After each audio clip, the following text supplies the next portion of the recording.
The call came in before I even turned onto my route. That was the first thing that fell off. I remember looking at the clock on the dash. 2:13 a.m.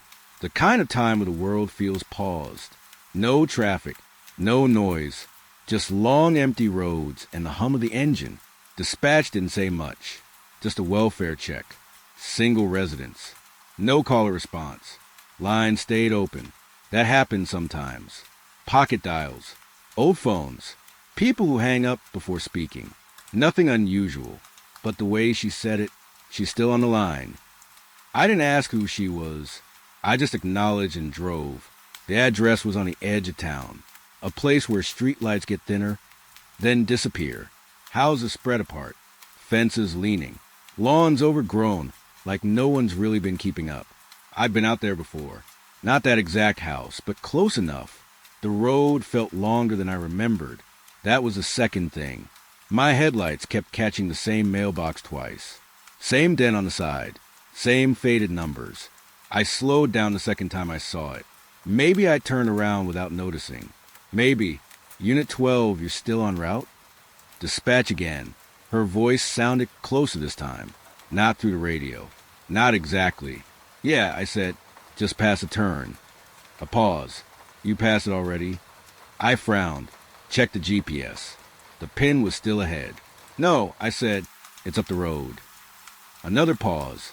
Longer. Then quieter. She's still on the line. I didn't respond to that. I just kept driving. When I finally reached the house, it didn't look like anything special. One story. Pale siding. A porch light that flickered like it couldn't decide if it wanted to stay on. No cars in the driveway. No lights inside. Everything about it said empty, but the call was still active. I parked at the curb and stepped out. The night felt heavier here, like the air didn't move the same. I could hear my own footsteps too clearly as I walked up the path. Gravel crunching, uniform brushing, breathing. That's when I heard something else. Faint, almost nothing, but steady, breathing. I froze halfway to the door. It wasn't coming from inside the house. It was coming from my shoulder radio. I lifted it slowly. Dispatch. No answer. Just that soft, uneven inhale, exhale, like someone trying to stay quiet. I pulled it away, then closer again. The sound didn't change. Dispatch, confirm open line. A click, then her voice. Still active. Calm. Flat. Like she didn't hear what I was hearing. You don't hear that? I asked. A pause. Hear what? I didn't answer. I didn't know how to explain it without sounding wrong. I reached the porch and knocked. 3 slow taps. The sound echoed inside more than it should have, like the house was bigger than it looked. No answer. But the breathing on the radio got a little louder. I knocked again. Harder. Police. Welfare check. Nothing. I tried the handle. Unlocked. That stopped me. I don't know why that bothered me more than the silence. Maybe because someone had to leave it that way. Or something did. I pushed the door open. It creaked, slow and drawn out, like it hadn't been moved in a while. Inside was dark, not just unlit. Dark in a way that felt thick, like it absorbed the light from my flashlight instead of reflecting it. Hello. I called out. My voice sounded smaller than usual. No response. I stepped in. The air smelled stale. Not rotten. Just unused. Furniture was there. Couch. Table. A lamp in the corner. Everything looked normal. Too normal. Like a stage room. I moved slowly, sweeping the light across the walls. Family photos. But the faces... I stepped closer. They were blurred. Not scratched out. Not damaged. Just out of focus. Every single one. I leaned in, try and make out a single feature. Eyes. Nose. Anything. Nothing. Just soft shapes where people should be. Dispatch, I said quietly. You have a name on the caller? Silence. Then, no caller ID. I looked back at the door behind me. Still open. For a second, I thought about stepping back outside. Just clearing it as no contact. Calling it in and moving on. But the line was still open. And that breathing, it hadn't stopped. In fact, it sounded closer now. Not in the radio. In the house. I turned slowly toward the hallway. Dark, narrow, the kind of hallway that makes you feel like something's waiting at the end, even if you know there's nothing there. The breathing was coming from that direction. Soft, uneven, human.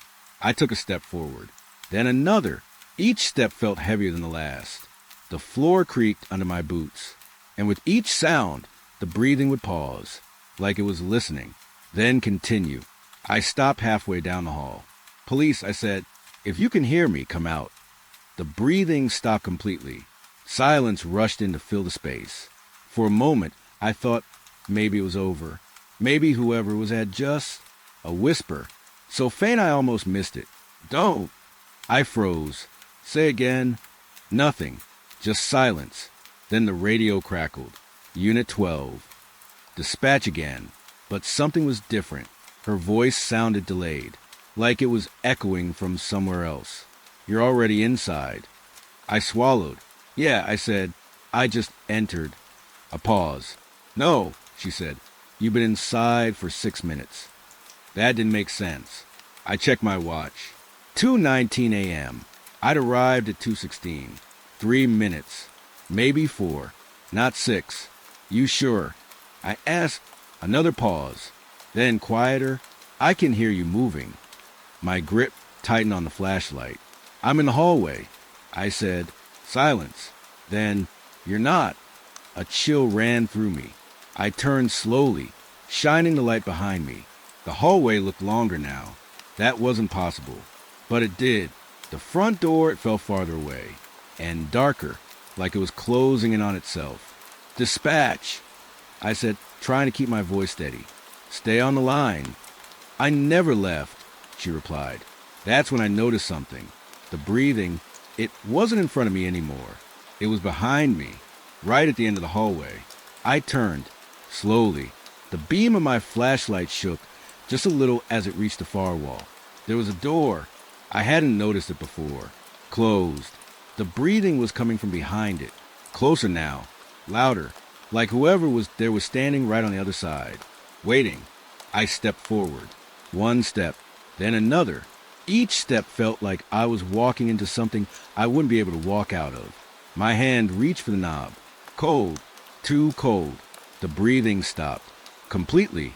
The silence that followed felt heavier than anything before it, like the house itself was holding its breath. I glanced at the radio.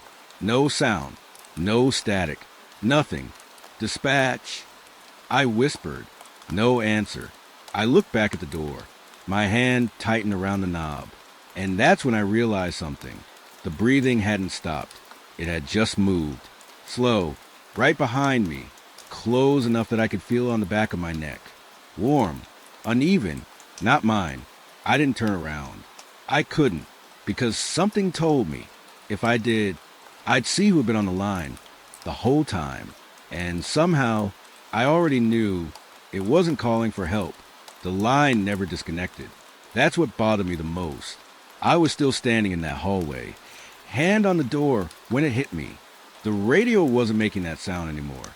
Not the breathing, not the static, nothing but the call. It was still active. I slowly pulled the radio closer to my face, like that would somehow make it clearer. "Dispatch," I said, keeping my voice low. "Confirm status of that line." A pause. Then her voice came through. Calm. Too calm. "It's still open." I swallowed. "Any audio on your end?" Another pause. Slightly longer. "No." That didn't make sense. Because I could hear it.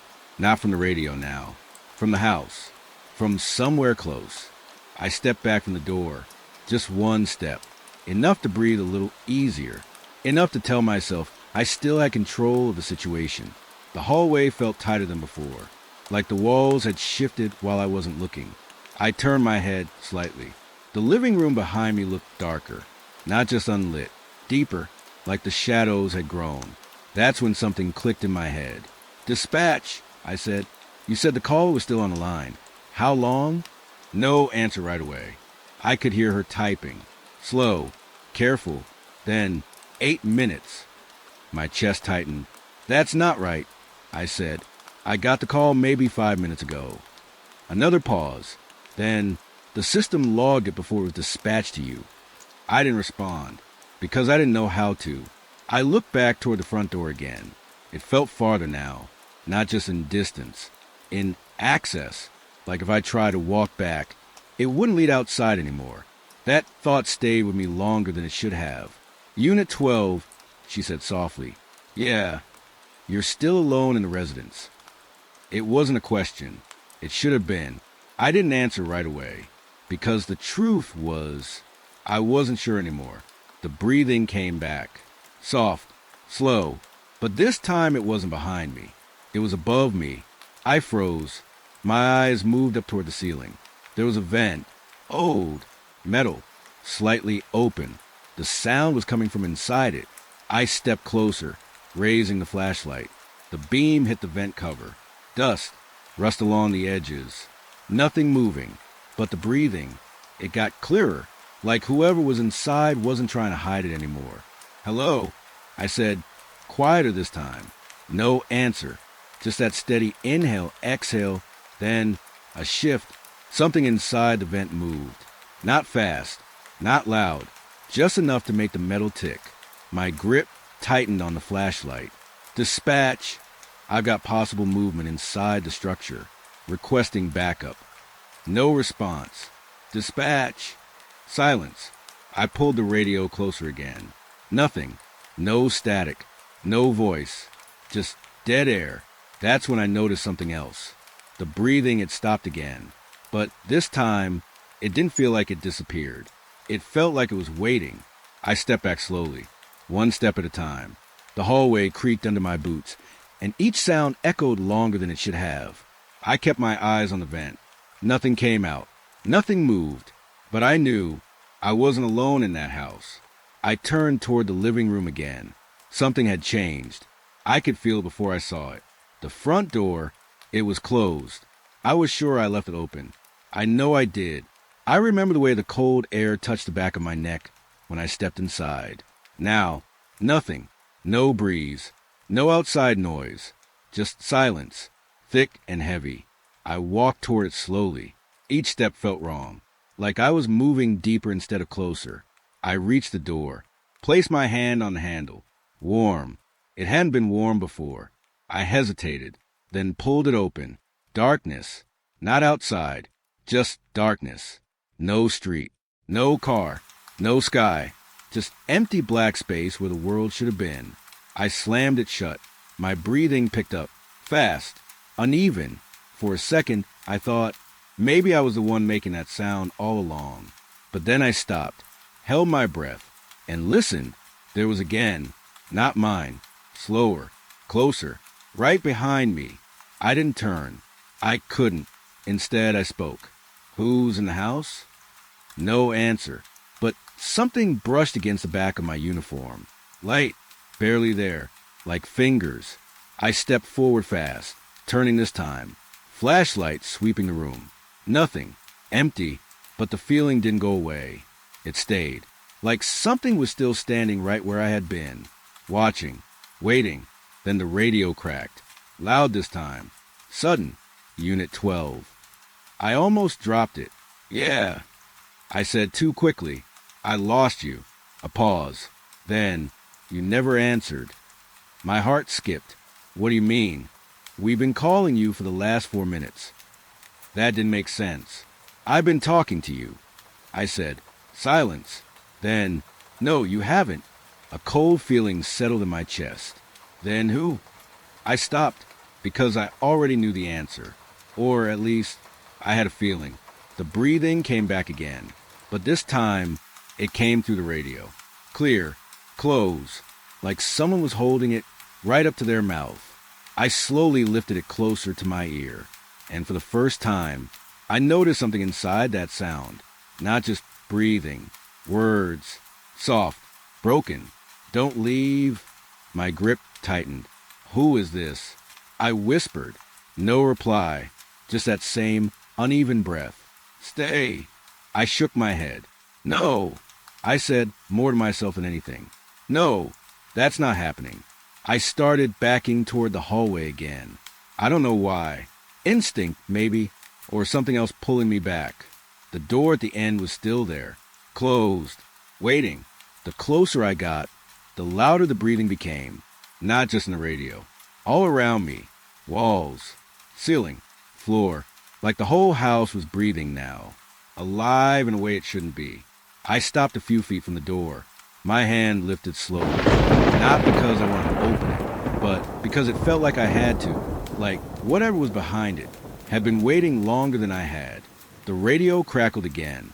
Unit 12, get out of there. Dispatch. Real this time. Urgent. Now. I didn't move, because the voice in the radio. The other one spoke at the same time. You already did? My chest tightened. What? You came in and you didn't leave? My hand hovered over the knob. Frozen. Stayed off. The house went completely dark. I stared at it, waiting for something. Anything. But nothing happened. For a moment, it felt normal again. Like whatever that was over. Then the radio clicked. Soft, almost gentle. Unit 12, it wasn't her. I knew that immediately. The tone was wrong. Lower, closer. You missed it. My throat tightened. Missed what? A pause. Then, you were already inside. The words sank in slowly, like they didn't want to be understood all at once. I shook my head. No, I said, I never went in. Silence. Then, a quiet sound. Not breathing. Not static. Something else. Footsteps. Light.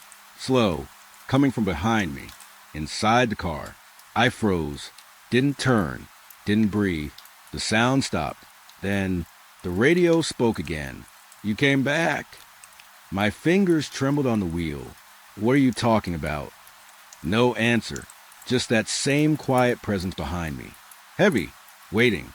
Then the porch light flicked back on. Suddenly. Bright. Too bright. I looked at the house again. The front door, it was open now. I stared at it. I hadn't moved. I hadn't gone near it. But it stood there. Wide open. Like it had been waiting for me to notice. The radio crackled one last time. You didn't leave everything behind. My chest tightened. Slowly, I raised my eyes to the rearview mirror. And this time, there was no doubt. Someone was sitting in the back seat, perfectly still, head slightly tilted, watching me. And what scared me most wasn't that he was there. It was that he looked exactly like me, still connected. I cleared the call. That's what the report says. No contact. No signs of distress. Residence secured. Simple. Clean. Finished. But the line never dropped. I remember pulling away from the house, hands tight on the wheel, trying to steady my breathing. The road looked normal again. Street lights spaced out. Empty pavement stretching ahead. Everything felt quiet. Too quiet. I reached for the radio. Dispatch. Confirm I'm clear. A short pause. Then her voice. Copy, Unit 12. You're clear. Relief hit me for a second. Small. Fading fast.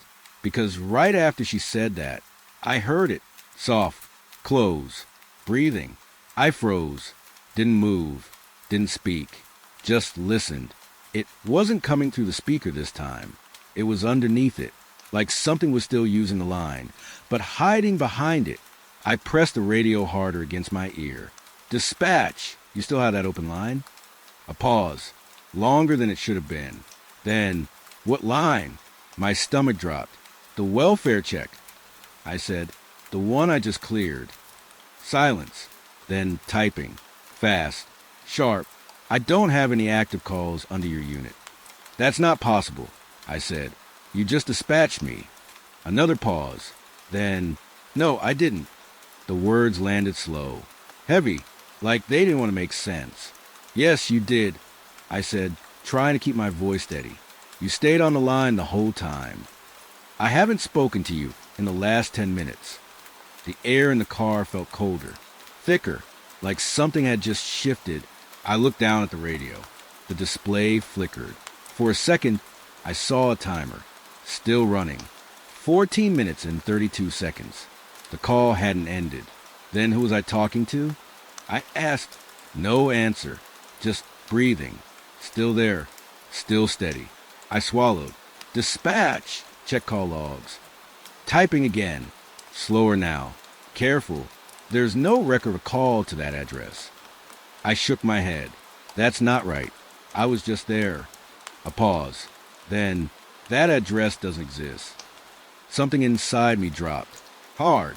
I glanced in the rearview mirror. The back seat looked empty. Still, but something about it felt wrong. Like I was only seeing what it wanted me to see. You're saying there was no call? I asked. No call, she said. No address. No dispatch. I tightened my grip on the wheel. Then why is my body cam still recording? Silence. Then, it's not. I looked down again. The red light blinked. Slow. Steady. Recording. You're wrong. I whispered, because I could see it. I knew I could. The radio crackled. Not from dispatch. From the other line. The one that wasn't supposed to be there. You left? The voice was soft. Close. Familiar. Too familiar. My chest tightened. Who is this? No answer. Just that breathing again. But I felt my throat go dry. What do you want? A pause. Then, to stay? I shook my head slowly. No, I said. No, you don't. The road ahead stretched longer than before. The streetlights looked farther apart. The dark between them deeper. Like I was driving into something instead of through it. Unit 12.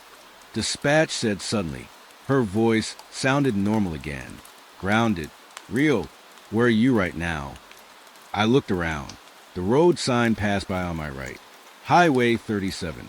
Again. I'm heading east, I said, back toward town. A pause. You're not moving. I frowned. What? Your GPS shows you stopped. I glanced at the speedometer. Steady. The engine hummed. The road moved beneath me. I'm driving, I said. No, she replied. You've been stationary for the last 5 minutes. My breathing slowed. Not calm. Controlled. Like I was trying to keep something from breaking. That's not possible. The radio crackled again. The other voice. You never left. My hands tightened. Stop talking, I said under my breath. You're still here. The streetlight ahead flickered, then stayed off. I drove into darkness. For a second, I couldn't see anything. Then the light came back. And the house. It was there again, right in front of me. Same porch. Same flickering bulb. Like I had never driven away. I hit the brakes hard. The car stopped just short of the curb. No, I whispered. No, I left. The radio stayed quiet. No dispatch. No breathing. Nothing. Just me and the house. I stared at it, trying to find something different. Anything. But it was exactly the same. Even the front door. Slightly open now. Not wide. Just enough. Like it was waiting. My hand moved before I could stop it, reaching for the radio. Dispatch. No answer. Static. Dead. I looked down at the display again. The timer was still running. 21 minutes and 9 seconds. I never ended the call. Or, it never ended me. The voice came back. Clearer now. Stronger. You forgot something? I shook my head. I didn't forget anything. A pause. Then, look behind you. My chest tightened instantly. No, I didn't want to. I knew what it wanted, what it was trying to do. But the thought didn't leave. It stayed. Pushed. Slow. Steady. Until my hand moved. Just a little. The mirror tilted. And I looked. For a second, nothing. Empty seat. Still shadows. Then, a shift. Small. Barely there. Like someone leaning forward. Breathing. Right behind me. I jerked my eyes away. Heart racing now. Fast. Loud. That's not real. I whispered. You saw me. The voice sounded closer. Closer than before. Like it wasn't in the radio anymore. Like it was in the car. I locked the doors. All of them. The sound felt useless. Too small. You let me in. I didn't. I said quickly. You opened the door. My mind flashed back. The house. The hallway. The door at the end. My hand on the knob. And you didn't close it. The realization hit slowly, painfully, like something snapping into place. The call, it never needed to follow me. It was never in the radio. It was in the house. And I walked into it. The breathing came again, right behind my ear, warm, uneven, real. I'm still on the line. My hand shook on the wheel. I didn't know what to do. Drive, run, stay. None of it felt right, because no matter what I did, it would still be there, listening, waiting, connected. I looked at the house one last time. The porch light flickered again. Slow, on, off, on. Then it stayed on, and in the doorway, for just a second, I thought I saw someone standing there, watching me, the same way I felt watched. Still, silent, unmoving. The radio clicked softly. We're not done. I swallowed hard, and for the first time, I understood something. I didn't clear that call. Not really, because it never called for help. It called for me. And now, no matter where I go, no matter how far I drive, that line is still open. Dispatch sent me somewhere that doesn't exist. At least, that's what every map says now. It started like any other graveyard shift. Empty roads, low radio chatter, that quiet stretch of time where nothing really happens, but you stay ready anyway. I remember checking the clock. 2:41 a.m. That time again. The kind of hour where things feel slightly off, even when they're not. Unit 12. Respond to a vehicle stopped on Route 37. Possible stranded driver. Her voice came through clear. Normal. Nothing strange about it. Copy, I said. En route. I turned left at the next junction. That's when things stopped lining up. Because Route 37 shouldn't have been there. I've worked this area long enough to know every main road, every shortcut, every dead end. Route 37 runs east, not north. But the GPS, it told me to go straight. I slowed down, looked at the screen again. The blue line stretched ahead, clean and certain. No error, no recalculating. Just one straight path. Dispatch, I said. Confirm Route 37 location. A pause. Then, proceeding north from your position. That didn't sit right. Route 37 runs east, I said. Another pause. Then, negative. You're already on it. I looked out the windshield. The road ahead looked normal. 2 lanes, faded lines, trees on both sides. But something about it felt unfamiliar, like a place that looked right, but wasn't. I kept driving, because turning around didn't feel like an option. Not yet. The headlights cut through the dark in long, narrow beams. The trees leaned closer as I moved forward, branches hanging low, almost touching the road. I don't remember this stretch being so tight. Unit 12 status? Dispatch asked. On Route 37, I said slowly, heading toward the vehicle. A pause. Then, you're getting closer. Closer to what? I didn't ask. I just kept driving. A mile passed. Then another. No intersections. No houses. No signs. Just the same road repeating itself. That's when I noticed the first marker. A small metal sign on the right side. Bent. Rust creeping along the edges. It read, Mile 12. I glanced at the odometer. That didn't make sense. I hadn't driven that far. Not even close. I slowed down. Looked back through the mirror. The sign was gone. Not behind me. Just gone. Like it had never been there. Dispatch. I said, confirm distance to the call. A pause. Then, you're almost there. Her voice sounded different. Softer. Like she was farther away. How far? I asked. Silence. Then, you just passed it. I hit the brakes lightly. What? You passed a vehicle. I looked ahead. Nothing. Behind me, nothing. The road stayed empty. Negative. I said, no vehicle in sight. Another pause. Longer this time. Then, turn around. I didn't want to. Something in me said don't. But I did it anyway. Slow U-turn. The tires crunched slightly against loose gravel. I faced the way I came. Or, at least, I thought I did, because the road looked the same. Exactly the same. Same trees, same shadows, same stretch of empty pavement. I drove back, slower now, watching both sides carefully. That's when I saw the sign again. Mile 12. Same dent, same rust, same angle. I stopped the car, engine idling, heart starting to beat a little faster. That shouldn't be possible. I hadn't gone that far. I hadn't even left this stretch. Dispatch, I said quietly. I'm passing mile 12 again. Silence. No typing. No response. Dispatch. Nothing. The radio stayed dead. The kind of silence that feels wrong. Not empty. Just waiting. I sat there for a few seconds, thinking, trying to piece it together. Then I looked at the GPS. The map had changed. The road I was on, it didn't have a name anymore. Just a thin gray line stretching forward into nothing. No labels, no cross streets, no exits, just road. I felt something tighten in my chest. This isn't right. I muttered. The radio crackled suddenly, loud enough to make me flinch. Unit 12, it wasn't her. I knew that right away.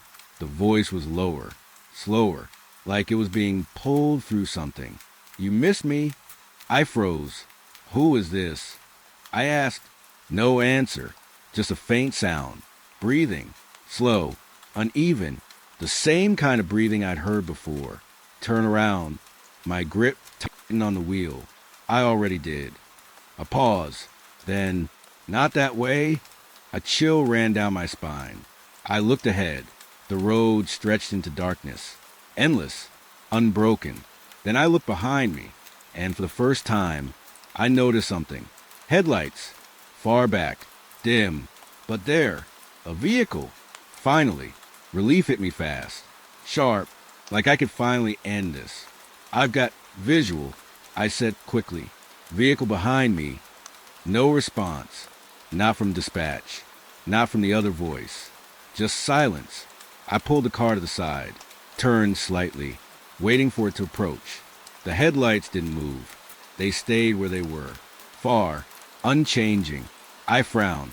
Stepped on the brake harder. Flashed my lights once. Nothing. No reaction. The distance stayed the same. Like it wasn't coming closer. Or I wasn't getting closer to it. I stepped out of the car. The air felt colder here. Still. Too still. I stood beside the door, staring down the road. The headlights stared back. Unblinking. That's when I realized something. They weren't getting closer, but they weren't far either. They were fixed, like a reflection. I slowly turned my head toward my own car and saw it, my headlights, pointing forward, exactly the same. I looked back again. The lights in the distance flickered. Then they disappeared, just like that. Gone. The road went dark again. I stood there for a second, trying to understand what I just saw. Then the radio spoke again. You're not supposed to stop. I turned back toward the car, heart beating faster now. Where's the vehicle? I asked. A pause. Then, you already passed it. The words hit harder this time, because I started to believe them. What vehicle? I asked. No answer. Just breathing. Closer now, not from the radio. From somewhere near me. I slowly walked back to the driver's door, opened it, sat inside, locked it. The road ahead looked different now. Darker, wider, like it had stretched while I wasn't looking. The GPS flickered again, then updated. New route, new direction. Straight ahead. No distance, no endpoint. Just one line, going forward. The radio crackled one last time. Keep driving. I stared at the road. Something in me knew, if I kept going, I wouldn't find that stranded driver. I wouldn't find anything. But stopping didn't feel safe either. Turning around didn't feel real. Every option felt wrong, like the road had already decided for me. I placed my hands on the wheel, slowly, took a breath, and drove forward, because something told me this wasn't a road I found. It was a road that found me, and now it wasn't going to let me leave. I knew I'd seen that sign before. Same bend in the metal, same rust crawling up the edges, same number barely holding on. Mile 12. Again, I didn't slow down this time. I just stare at it as I passed. Like if I looked long enough, it would change. Like maybe I'd notice something different. But it didn't. It stayed the same. And a few seconds later, it was gone. I kept driving, hands steady on the wheel, breathing slow, controlled, trying to stay logical. Roads loop sometimes. Bad mapping. GPS glitch. It happens. But this didn't feel like that. Because I hadn't turned. Not once. No intersections. No exits. Just one straight road. And somehow, it kept bringing me back. Dispatch! I said, pressing the radio. I need confirmation on my location. Static. Then her voice. Faint. You're still on Route 37. Her tone sounded distant, like she was speaking from farther away than before. I just passed mile 12 again, I said. A pause. Then, that's not possible. I let out a short breath. Yeah, I figured. I glanced at the GPS. Still the same thin gray line. No name. No markers. Just forward. Always forward. How far to the vehicle? I asked. Silence. Longer this time. Then, you're close. That word again. Close. But to what? I didn't ask. Instead, I focused on the road. Watched every detail. Every crack. Every shadow. Trying to find something that proved I wasn't imagining it. Then I saw it. A small piece of debris on the side of the road. A crush can. Silver. Bent in half. I slowed slightly as I passed it. Noted the shape. The position. The way it caught the light. Then I kept driving. 10 seconds later. There was again. Same can. Same position. Same reflection. I felt something tighten in my chest. That's not, I muttered. I didn't finish the sentence. Because I already knew.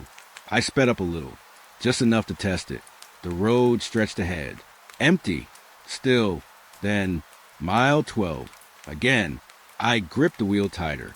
Okay, I said under my breath. Okay, think. There had to be a reason. There had to be a break in it. A pattern. Something. I slowed the car again.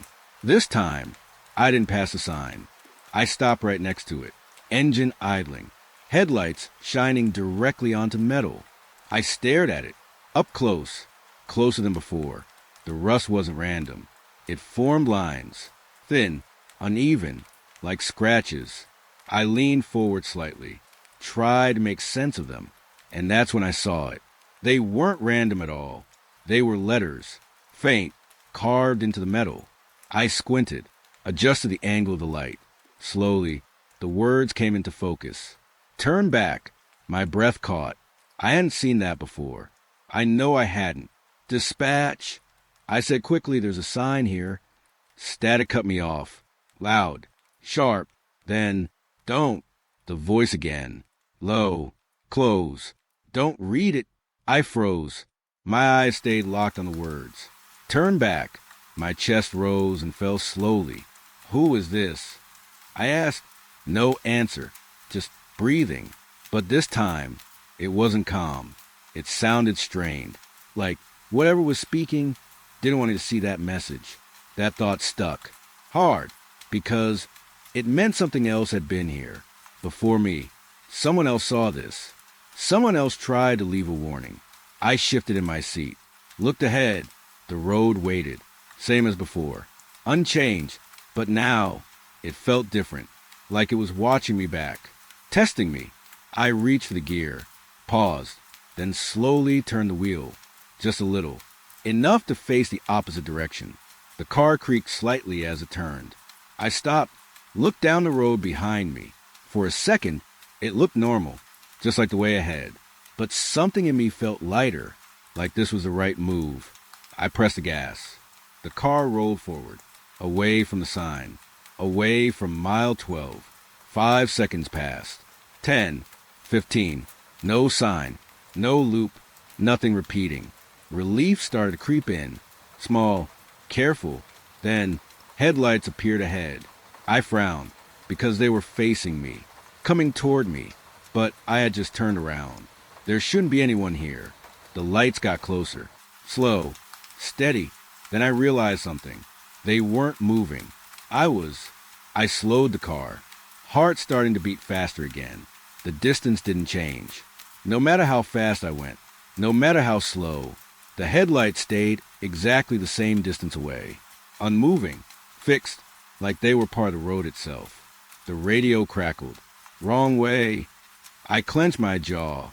No, I said, this is the only way. Not for you. My grip tightened. Then what is? Silence. Then, keep going. I hesitated, just for a second, then press the gas. The headlights didn't move, didn't change, just stayed there, waiting, watching. Then they blinked out, gone, just like that. The road went dark again. I drove forward, longer this time. No signs, no debris, nothing repeating, just empty road.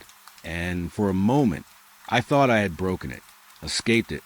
Then I saw it, up ahead, faint, barely visible, but unmistakable.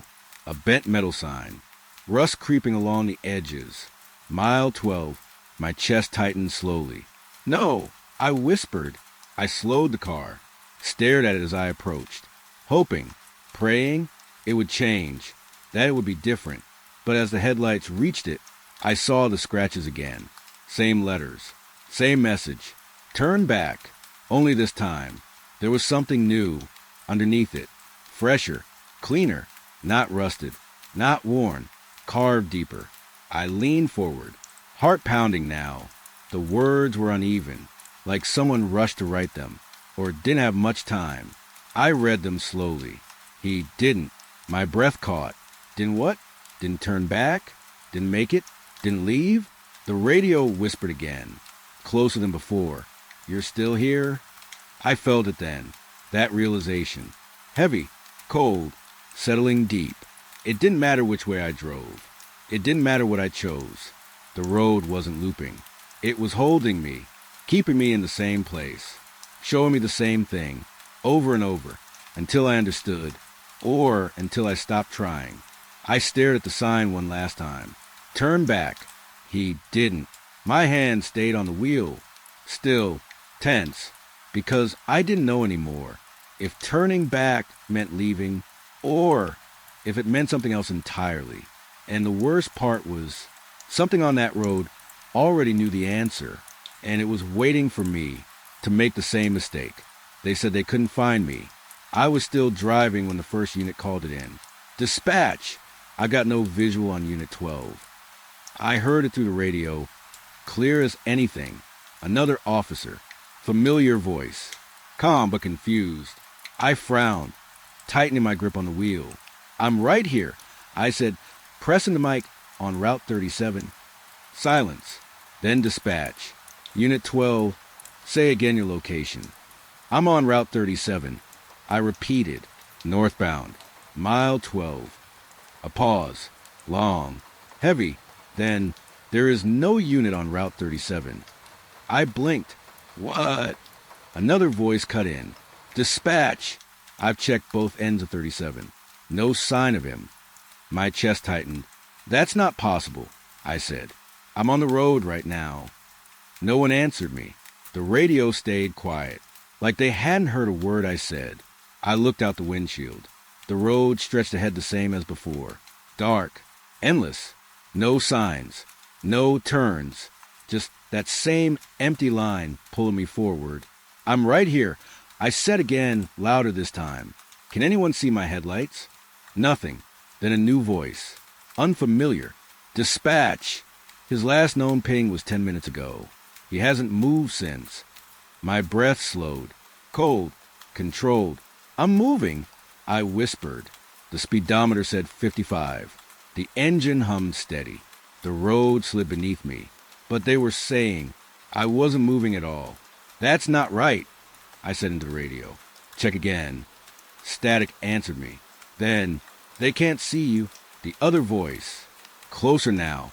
Inside the car. I swallowed hard. Stop, I said quietly.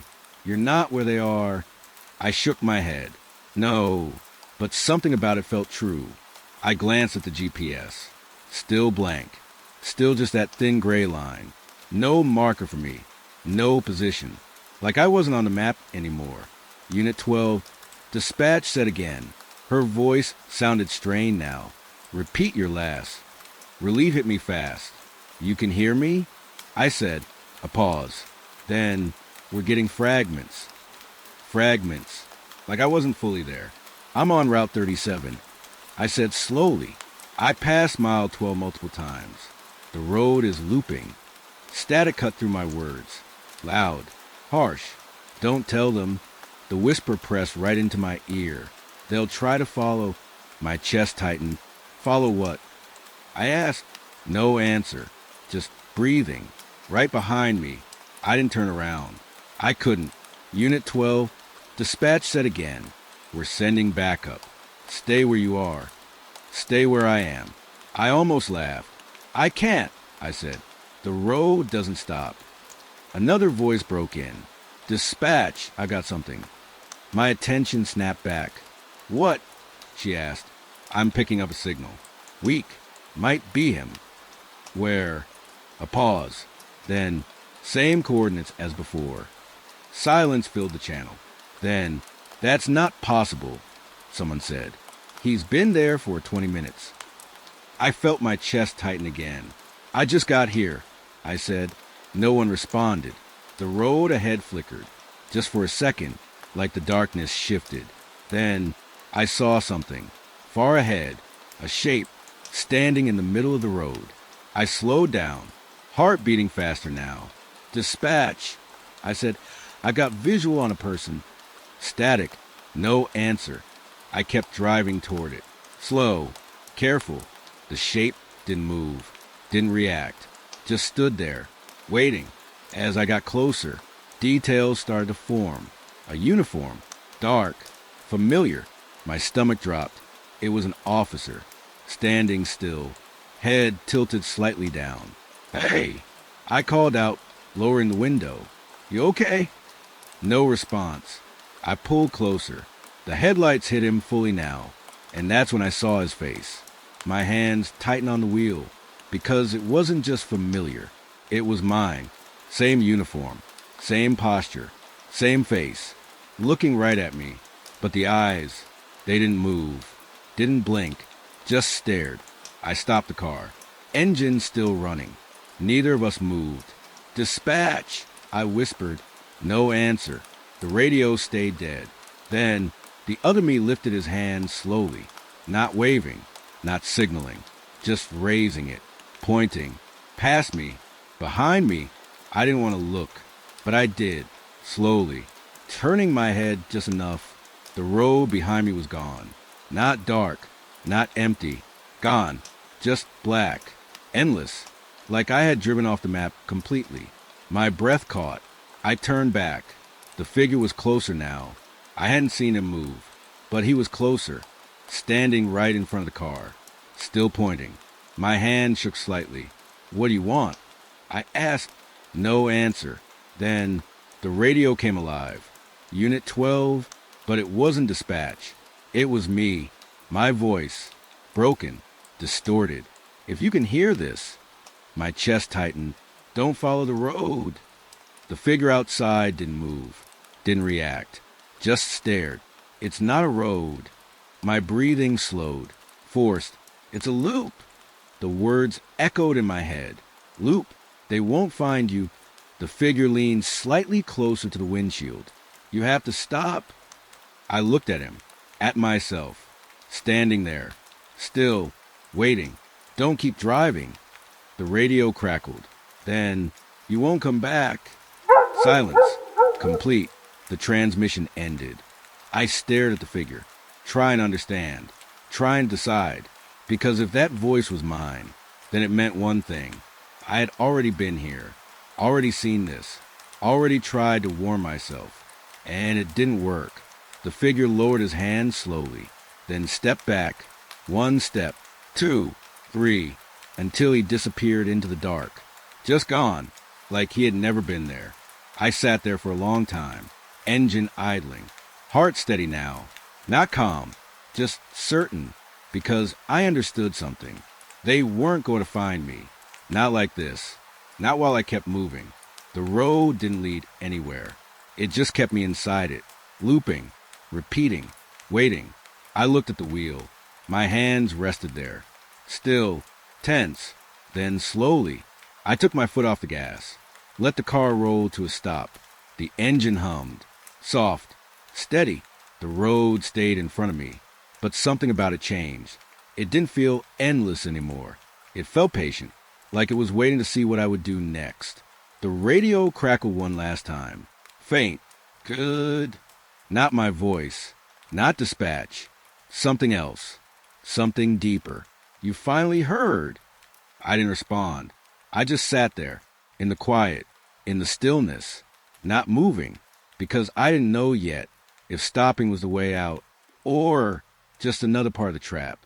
And somewhere out there, beyond the road, they were still searching for me, still calling my name, still trying to reach a place that I was no longer in.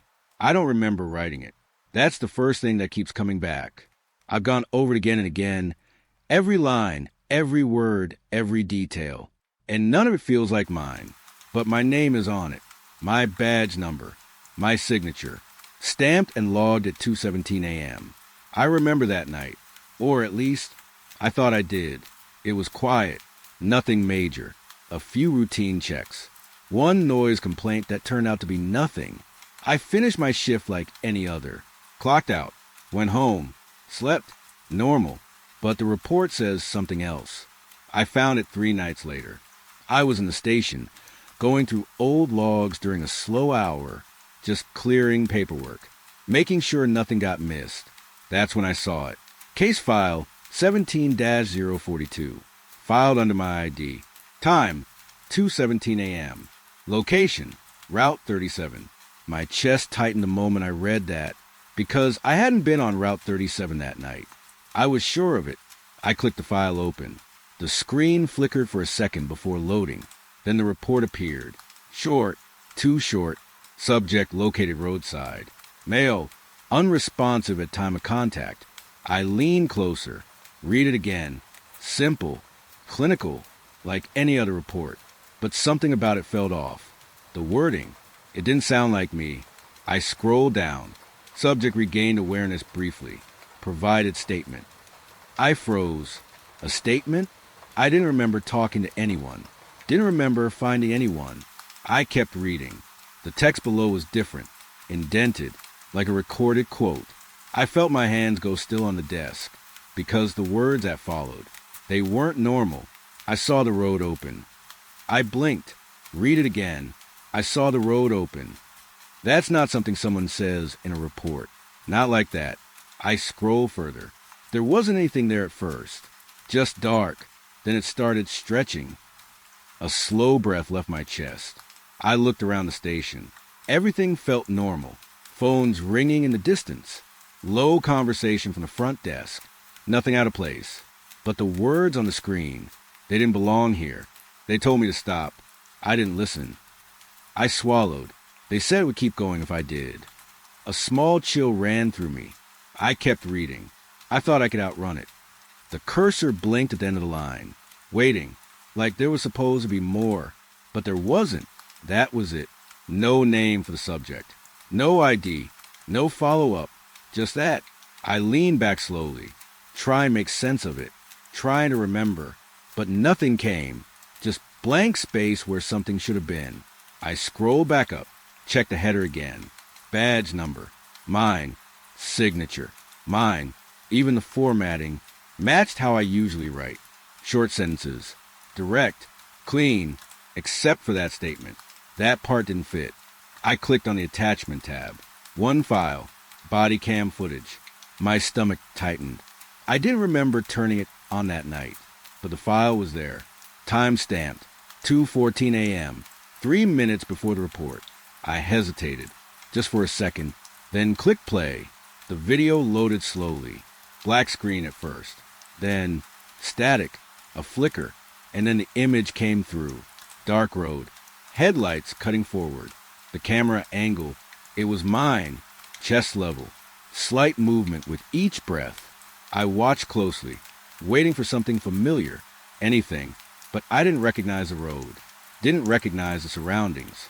Just trees. Close. Too close to the edge of the pavement. The footage moved forward slowly, then stopped. The engine sound faded slightly. I heard my own breathing. Calm, steady, like I wasn't aware anything was wrong. Then a shape appeared in the distance, standing in the middle of the road. I leaned closer to the screen. The figure didn't move, didn't react, just stood there, waiting. I watched myself step out of the car. The camera dipped slightly as I moved, gravel crunching under my boots. My voice came through. Sir, clear, normal, no fear, no hesitation. I walked closer. The beam of the flashlight hit the figure, and that's when I saw his face.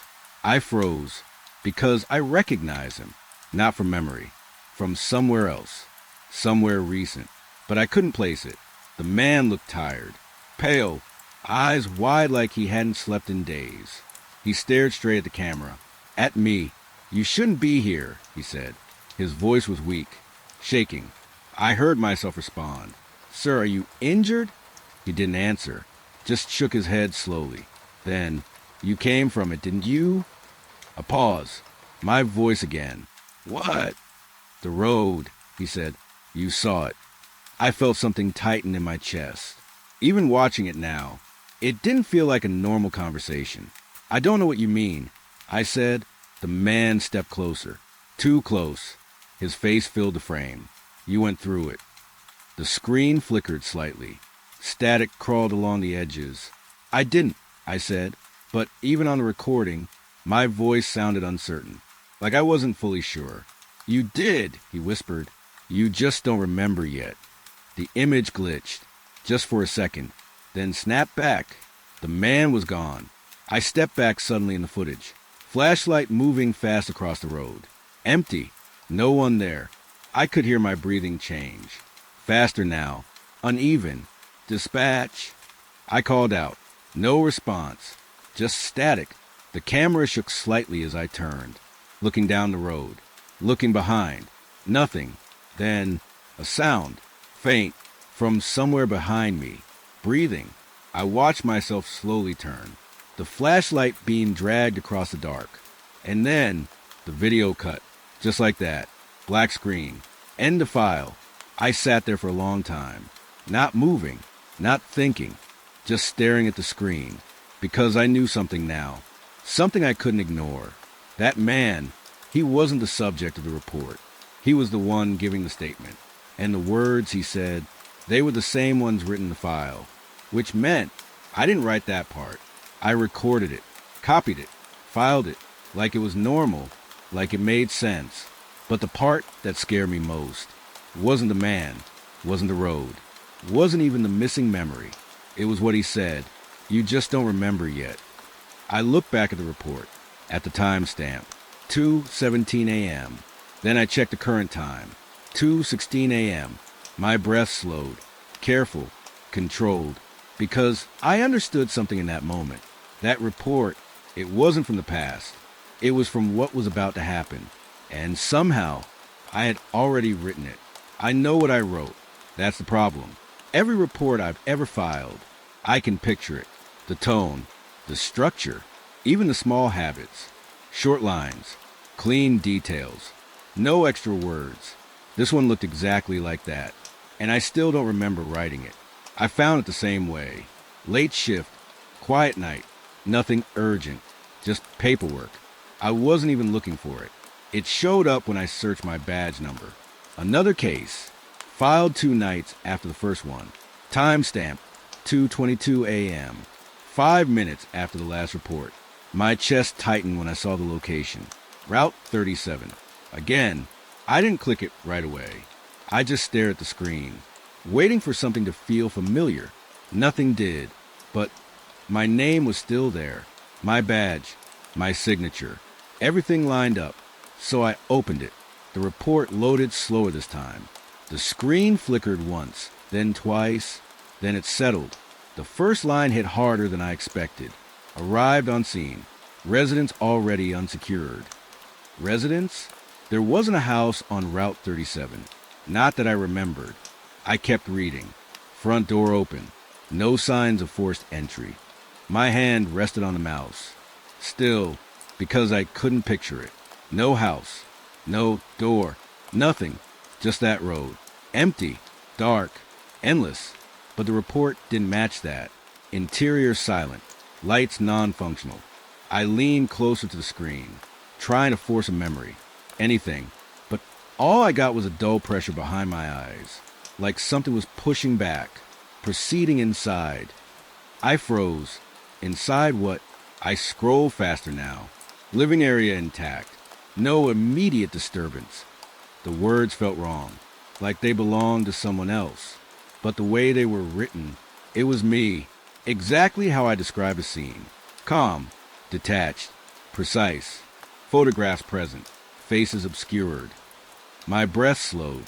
That line, that one felt closer. Not a memory, more like a feeling. Something I almost recognized, but couldn't reach. Audio detected. I swallowed. Audio? What kind of audio? The next line came slower, like I didn't want to read it. Breathing. My fingers tightened slightly. The room around me felt quieter, colder. I glanced up for a second. The station looked the same. People moving, phones ringing. Nothing out of place. But it didn't feel the same. Not anymore. I looked back at the screen. The cursor blinked. Waiting. Source unclear. Movement toward hallway. My chest tightened again. Hallway. I didn't remember a hallway. But something about that word. It stayed. Like it belonged to me. Just out of reach. End of hall. Closed door. My breathing slowed. Careful now. Measured. Because I knew what was coming. I just didn't know how. Subject located behind door. Subject. The same word as before. I leaned in. Heart steady but heavy. Door opened. I paused. Hand hovering over the mouse. Like I could stop it. Like I could stop what came next. But I didn't. Subject identified. A long silence sat between me and the screen. Then, same as reporting officer. Everything in me went still. I read it again. Slow. Careful. Same as reporting officer. My throat went dry. No, that didn't make sense. It wasn't possible. It wasn't. I scrolled down faster now, looking for something that explained it, something that fixed it. But the report didn't change. Subject standing. No movement. My hand stayed locked on the desk. Eye contact maintained. A slow pressure built in my chest. Tight, uncomfortable. Verbal attempt made. I leaned closer. My voice. I needed to hear it. I needed to know what I said. The next line was blank, just a space. Like something was supposed to be there, but wasn't, or had been removed. I stared at it, waiting, but nothing filled in. The report skipped ahead. Subject did not respond. A chill ran through me. Subject did not leave. The words felt heavier now, slower, like they carried something with them. Subject remained. I swallowed, hard, position unchanged. I sat back slightly, trying to breathe, trying to think. This wasn't a report. It was something else. Something wrong. I scrolled to the bottom, expecting it to end, but there was one more line, separate from the rest, indented, like a statement, like the one before. Only this time, there was no introduction, no explanation, just words. You didn't walk out. I froze, because I understood that line, not logically, not clearly, but in a way that felt deeper, like it belonged to something I had already done, or didn't do. I stared at it, waiting for the meaning to settle. And slowly, it did. The first report, the man on the road. The second report, the house, the hallway, the door, the subject. Same as reporting officer. And that line, you didn't walk out. My chest tightened again, because that wasn't describing something I saw. It was describing something that happened, something I was part of, something I didn't finish.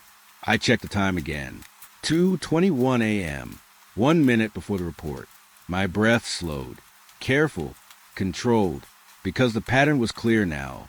The reports, they weren't records. They were warnings. And they were ahead of me every time. 5 minutes, 10 minutes, just enough to read, just enough to understand, not enough to stop it. I looked back at the screen. At that last line. You didn't walk out. My fingers hovered over the keyboard. Without thinking, I typed one word. Why? The cursor blinked. Once. Twice. Then, letters started appearing. Not from me. Slow. Deliberate. You stayed. My hand pulled back instantly. Heart beating faster now. The room felt different. Quieter. Like something had shifted again. I stared at the screen. At the words. You stayed. A long silence followed. Then, another line appeared. You always do. I didn't move. Didn't speak. Just sat there, watching it. Because I understood something now. Not fully. Not clearly. But enough. The reports weren't telling me what happened. They were telling me what I would do. And no matter how many times I read them, no matter how early I saw them, I still ended up in the same place. The same road. The same door. The same moment. Where I should have left. But didn't. And somewhere ahead, there was another report. Already written. Waiting for me to read it. Right before it happens again. It started playing before I even hit play. Just a click. And suddenly my voice filled the room. But I wasn't speaking. Not now. Not then. Still it was me. Clear. Calm. Too calm. The recording file was labeled like the others.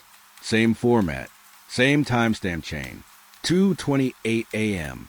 7 minutes after the last report. My badge number again.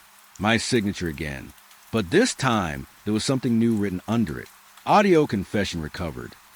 Recovered from what? I didn't open it right away. I just sat there, listening to my own voice loop softly through the speakers, like it didn't belong to me anymore. Then I pressed play. The screen went black for a second. Then the audio started. My voice. I'm still inside. I froze, because I don't remember saying that. Not ever. The tone was flat, controlled, like I was trying not to panic. But I could hear something under it. Something wrong. Breathing. Not mine, but close. Too close. I tried to leave. The recording said. A pause. Static cracked through the line. Then my voice again. The road didn't end. It just changed. I leaned forward slowly. Eyes locked on the screen. Trying to place it. Trying to remember where I was when I said this. Nothing came. Only that dull pressure in my head again. Like something pushing back against memory. The recording continued. I saw myself outside the car. My stomach tightened instantly. That line, I didn't like it. Not because it was scary. Because it felt familiar. Too familiar. Like I had thought it before. Just never spoken it. The audio shifted. A faint rustle. Wind. Maybe fabric. Then my voice again. He told me not to look at him. A pause. Shorter this time. He said I already did. My hand tightened on the desk. Because I knew I was going to ask the question before I heard it. And the recording answered anyway. I looked. Silence followed. Long. Heavy. Then a second layer of sound came in. Not my voice. Something underneath it. Breathing. Slow. Unsteady. Like someone standing too close to the recorder. I shouldn't have looked, my voice said. The audio cracked slightly. Distorted. Like the memory itself was breaking. I saw the face again. It continued. My breath slowed. Eyes narrowing. Not his, the voice said. A pause. Longer this time. Mine. I leaned back without realizing it. Because that wasn't just a statement. That was recognition. The kind that shouldn't exist. The recording shifted again. Now my voice sounded quieter. Closer. Like I was whispering directly into the mic. He was already there when I arrived. My pulse picked up slightly. I didn't remember arriving anywhere. No crime scene. No victim. Nothing. But the recording did. And it kept going. I thought I was the one responding. A soft laugh. Not mine, but coming from my throat. I wasn't. That line hit differently. Because it didn't feel like fear. It felt like realization. Like something had been understood too late. I stood up slowly, walking closer to the speaker. Like distance would change what I was hearing. It didn't. My voice kept speaking. Calmer now. Too calm. He asked me a question. I leaned in. What question? I whispered.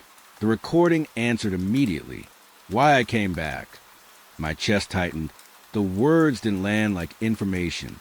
They landed like memory, like something I had avoided thinking about for a long time, but still knew, still carried.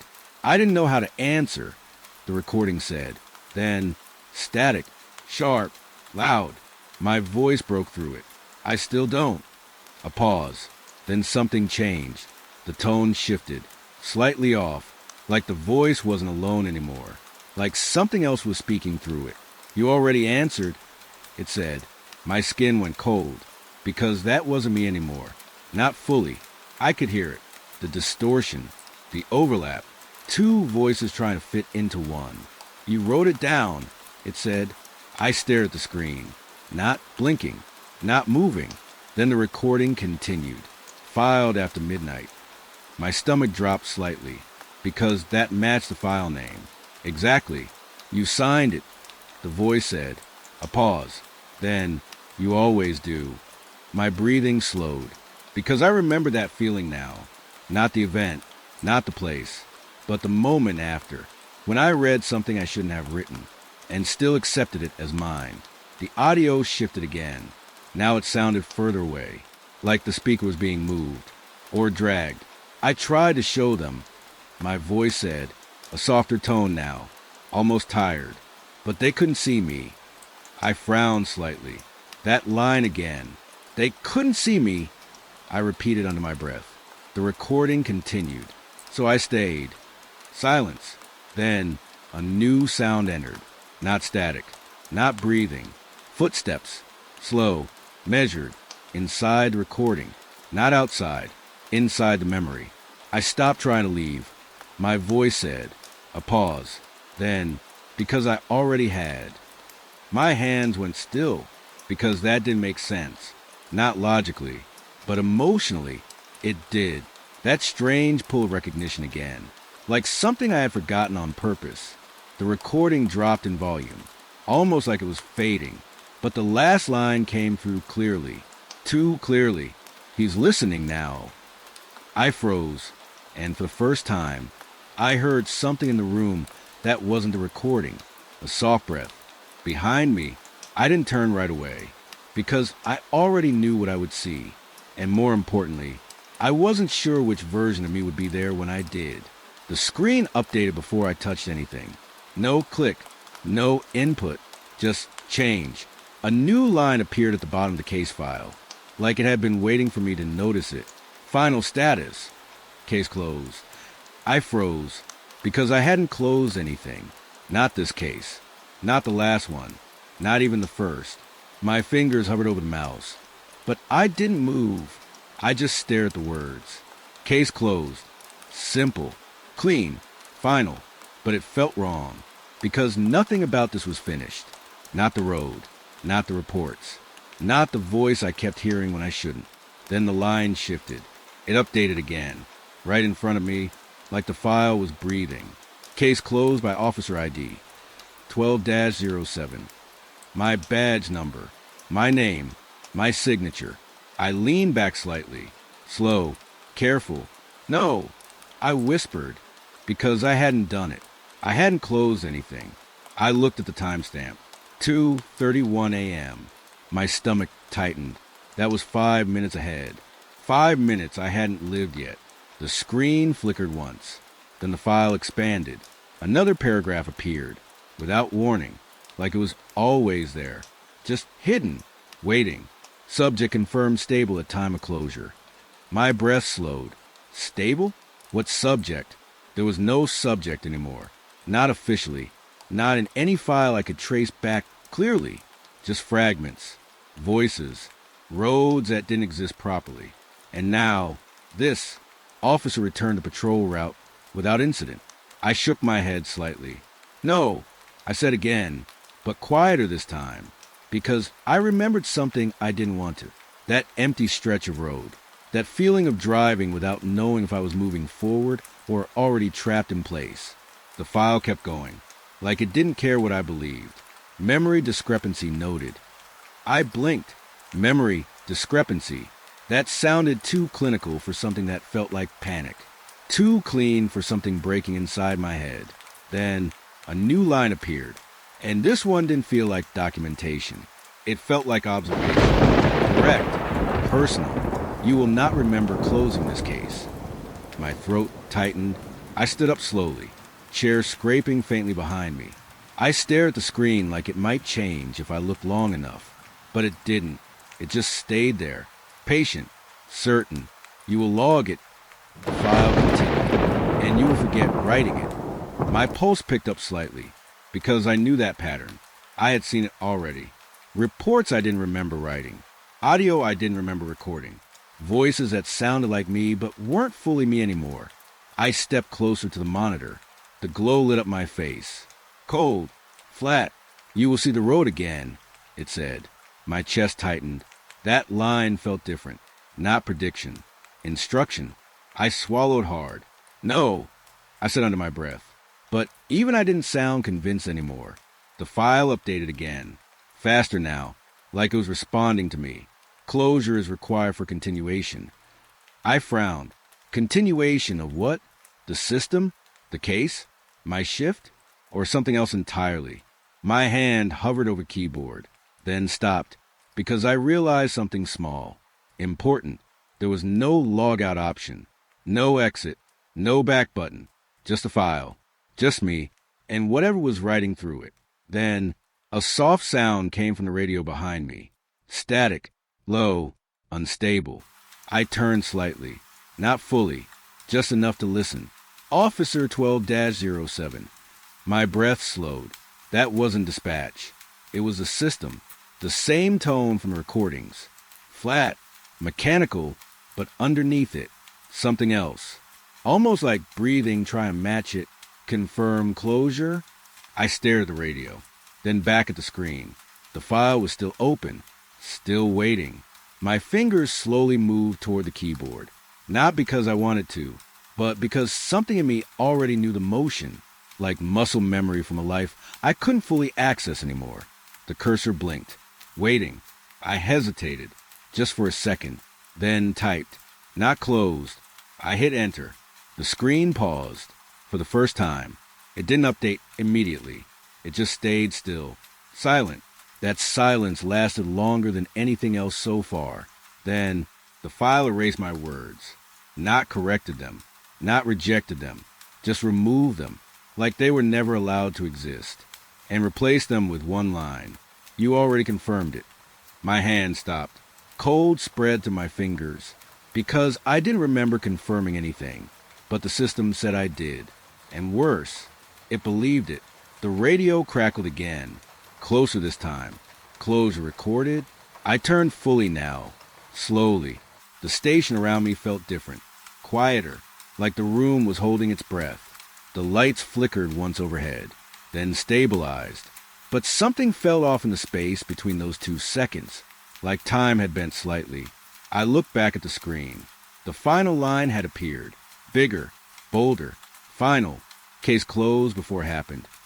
My stomach dropped, because I understood it now. Not fully, but enough to feel it settle in my chest. The case wasn't ending after I finished it. It was already ending me before I started it. The reports weren't recording events. They were guiding them, shaping them, locking them in place before I ever reached them. The radio whispered again, but this time, it sounded closer than anything should be. Right behind me. You understand now? I didn't turn. Not yet, because something about that voice felt too familiar. Not like dispatch. Not like the system. But like something I had already heard somewhere I shouldn't remember. The screen dimmed slightly, then added one last line. Smaller. Almost hidden. You will file the next one soon. My breath caught. Slow. Careful. Because there shouldn't be a next one. If this one was already closed before it happened, then what was left to file? Behind me, the radio clicked softly, like something inside it had just stopped pretending to be a machine. And I finally understood the part one had been avoiding. The system wasn't documenting me. It was waiting for me to continue it. And somewhere ahead, another report was already open, waiting for my name at the top. The call came in like it was already waiting for me. No tone change. No urgency spike. Just a flat assignment dropped into the system. Unit 12, respond to Unit 17. No contact established. Last known location, Route 37 corridor. I remember staring at those words longer than I should have. Unit 17 wasn't new. They weren't careless either. You don't just lose a unit on a simple corridor check. Not for hours. I tapped the radio. Dispatch confirm. Unit 17 is unresponsive on Route 37. A pause. Then her voice came through, slower than usual. Affirmative. Last transmission was incomplete. Incomplete. That word stuck more than anything else. I grabbed my gear anyway, because that's what you do. You don't question silence in this job. Silence usually means paperwork later, not panic now. But something about this silence felt heavier, like it had weight, like it had been sitting there for a long time. The drive started normal. At first, road lights passing in steady rhythm. Engine calm. Radio quiet except for occasional static bursts that didn't mean anything on their own. But I noticed something small within the first 10 minutes. The GPS didn't update right away. It lagged, just slightly, like it was thinking before it decided where I was. I checked the map again. Route 37 corridor. But there was no detail, no side markers, no intersecting roads. Just a single line stretching forward into blank space. Strange. I muttered, then the radio clicked. Not dispatch, just a soft burst of static. I ignored it, but it happened again. 3 short bursts, like someone tried to tune in, but not fully committing. I tightened my grip on the wheel. The road ahead stayed empty. Too empty. No passing cars. No distant headlights. Not even the usual animal movement near the shoulder. Just road. And me. After a while, I noticed something else. The sky didn't feel right. Not dark. Not cloudy. Just flat. Like depth had been removed from it. I shook the thought off. Stress does that sometimes. Makes everything feel staged. Then the radio came alive again. This time clearer. Unit 12, confirmed visual on Unit 17. I straightened slightly. No visual yet. Still en route. Silence followed. Longer this time. Then dispatch again. Be advised. Unit 17 last ping was at mile 12 marker. Mile 12. I checked the road signs instinctively. Nothing yet. Just dark posts fading into distance. I should have felt normal at that point. Routine response. Missing unit. Possible breakdown. But I didn't feel routine. I felt watched, like the road itself was measuring me. Then I saw it. A sign on the right side. Bent slightly inward. Mile 9. I frowned. I had already driven past mile 10 earlier. I checked the mirror quickly. Empty road behind me. No explanation. I slowed down slightly without thinking. The radio clicked again, but no voice came through this time. Just a soft sound. Breathing. Barely there. I stopped the car at the shoulder. Rolled the window down halfway. Silence outside was immediate. Too clean. No insects. No wind. Not even distant traffic hum. I stepped out for a moment, just to confirm I wasn't imagining things. The road stretched both directions in absolute stillness. And that's when I saw it. Far ahead, a faint glow. Not headlights. Something dimmer, like a weak reflection trapped in the air itself. I squinted. The glow didn't move, didn't flicker, just existed, waiting. My radio crackled again, but this time I heard something inside it. A voice, low, distorted. Don't continue alone. I froze. That wasn't dispatch. It wasn't even a recorded channel tone. It sounded closer, like it was inside the device instead of coming through it. I looked back at my car. The dashboard lights were steady, normal, but the radio speaker kept whispering static under everything. I climbed back in, locked the doors without thinking, then checked the GPS again. The line had changed. There was now a small marker ahead, unlabeled, just a blinking that mile 12, except I hadn't reached mile 10 yet. My stomach tightened. The radio clicked once more, this time clearer. Unit 12. You are approaching last known position of Unit 17. I exhaled slowly. Copy that. but my voice didn't feel like it belonged to me anymore. The road ahead started to narrow slightly, not physically, visually, like perspective was compressing, trees closer, shadows deeper, distance folding inward. I slowed down, and that's when I saw the second sign. Mile 11. I stopped the car completely this time. Engine still running, lights still on, but something fell off in the way the headlights hit the road. They didn't spread forward. They stopped early, like the darkness ahead was absorbing them. I stepped out again, against my better judgment, and the moment my boots touched the asphalt, the radio inside the car clicked louder.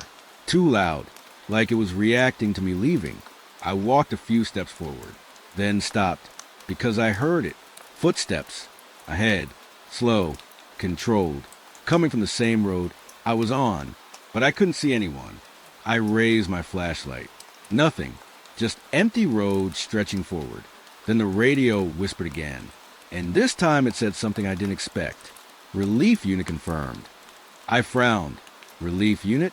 There was no second dispatch. No backup scheduled. I turned slightly toward my car, and that's when I noticed it. The driver's seat wasn't empty anymore.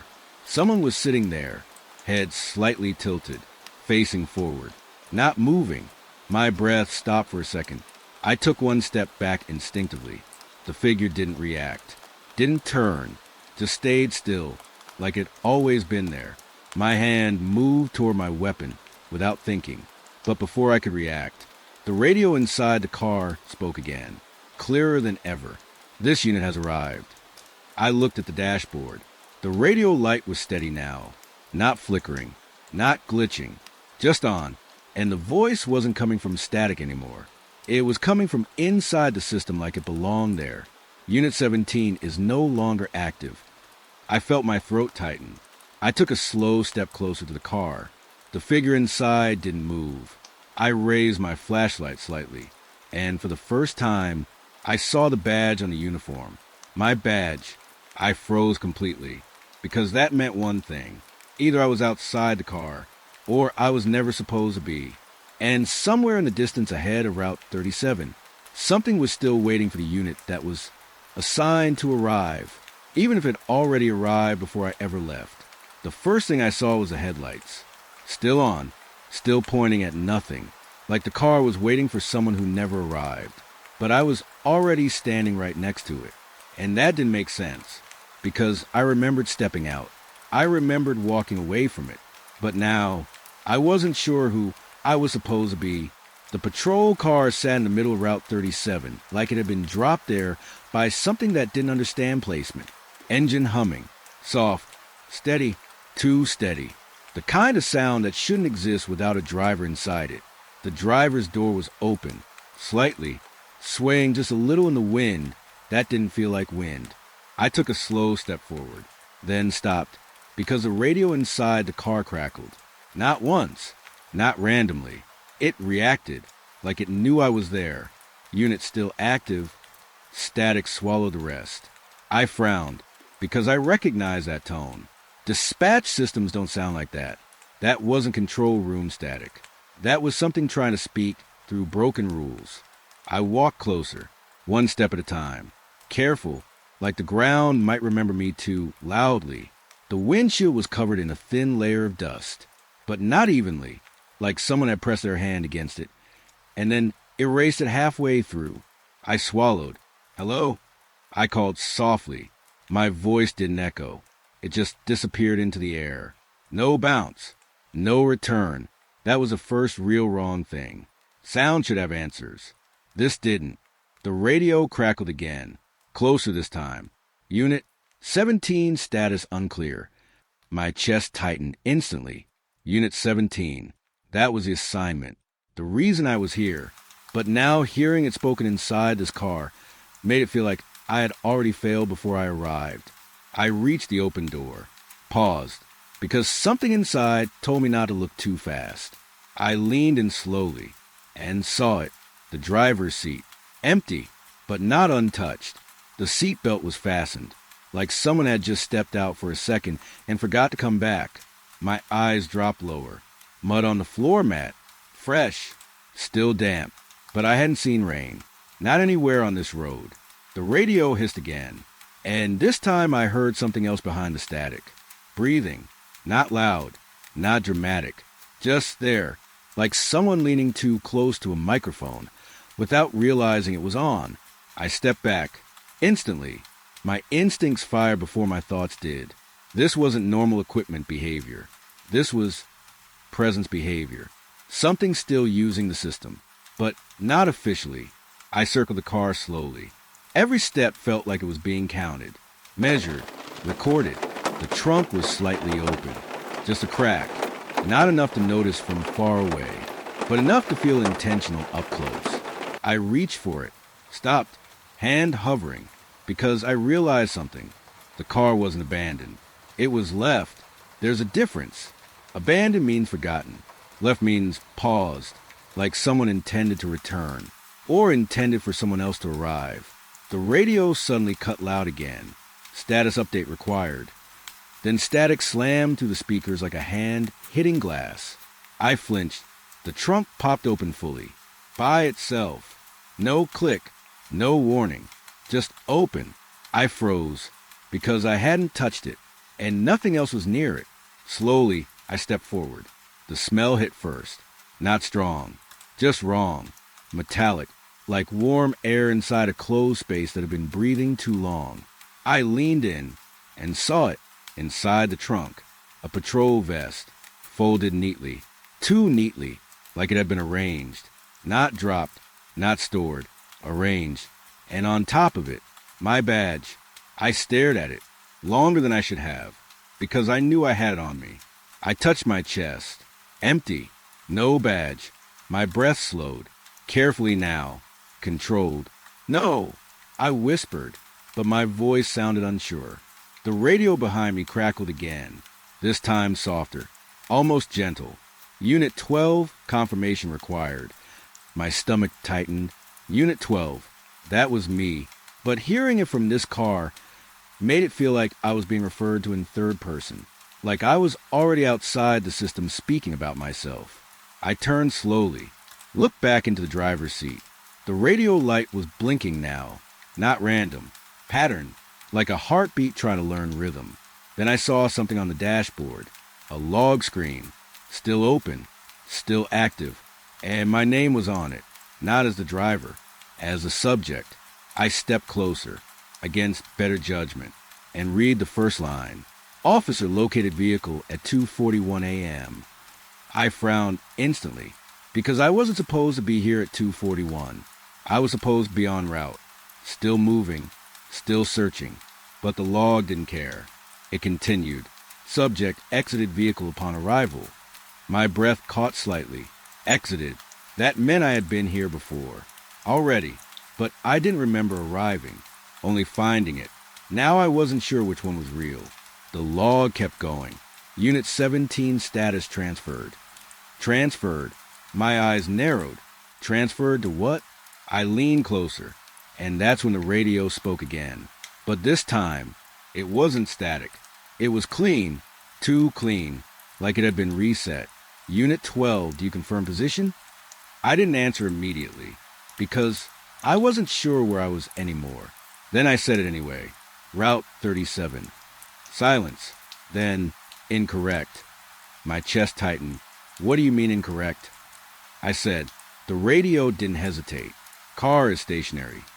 I looked at the dashboard, at the moving engine hum, at the vibrating wheel, at the road stretching ahead. No, I said, I'm moving.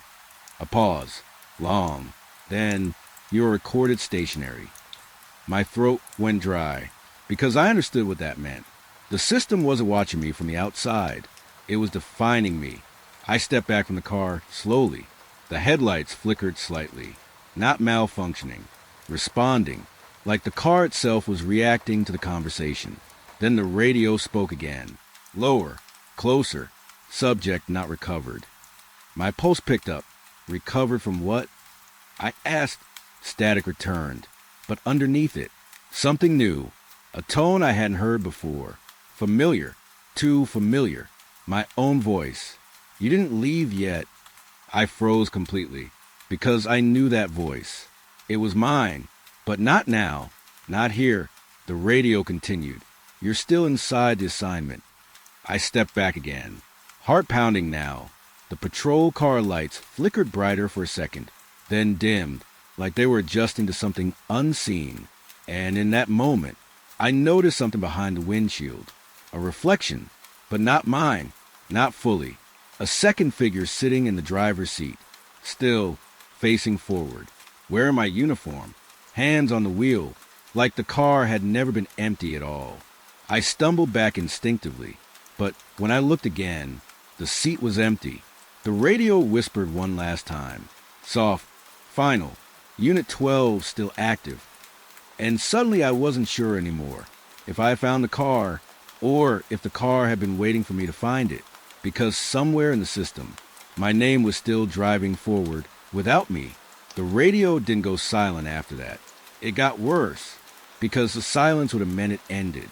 But it didn't end. It changed.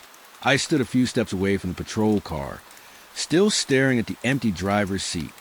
Try to convince myself I had just misread everything. Light tricks, system glitch, stress, anything normal. But then the radio clicked again. And this time it wasn't dispatch. It wasn't static either. It was breathing, slow, controlled, like someone had pressed their mouth too close to the microphone and forgotten to move away. I felt my stomach tighten. Unit 12. The voice came through the speaker. Low, familiar. My hand froze midair, because I knew that voice. Not from recordings, not from memory files. From my own throat. I stepped closer to the car slowly, like movement itself might trigger something worse. Repeat last transmission. I said into my radio. My voice sounded wrong in the open air. Too small. The speaker inside the car responded immediately. I'm already here. I stopped breathing for a second, because that wasn't just my voice. It had my timing, my pauses, even the way I used silence between words. I leaned closer to the open door. The dashboard light blinked once, then stayed steady, like it was watching me now instead of waiting. Who is this? I asked. A pause. Then, you already know. The air around me felt heavier. Not cold, not warm, just closer, like the space between me and the car had shrunk without moving. I looked inside again. Empty seat, empty wheel, but the radio continued like nothing was missing. I took your place when you stepped out. My throat tightened instantly. That's not possible, I said. A soft static crackle followed. Then the voice came again, calmer this time, almost patient. You said that before. My skin went cold. Before? I hadn't said anything before. Not like this. Not here. I took one step back. Then another. The patrol car headlights flickered slightly in response. Not random. Reactions. Like the car was listening to distance now. The radio switched channels on its own. Channel 3. No one should have been there. Channel 3 was closed years ago. Emergency overflow. Never active. Never used. But now, it was open, and it was breathing. Slowly. In rhythm. Then the voice changed slightly. Still mine, but wrong in a subtle way. Like it had been left alone too long, and learned itself differently. You left the engine running, it said. I shook my head. No. I turned it off. Silence. Then, you never turned it off. I looked at the dashboard. The engine light was still on, but I remembered clearly shutting it down when I got out.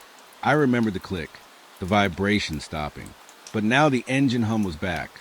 Soft, steady, like it had never stopped at all. My pulse quickened. The radio crackled again. And this time, I heard something else behind the voice. A second layer. A faint version of me. Like an echo trapped underneath the main signal, whispering different words. Words I couldn't fully catch.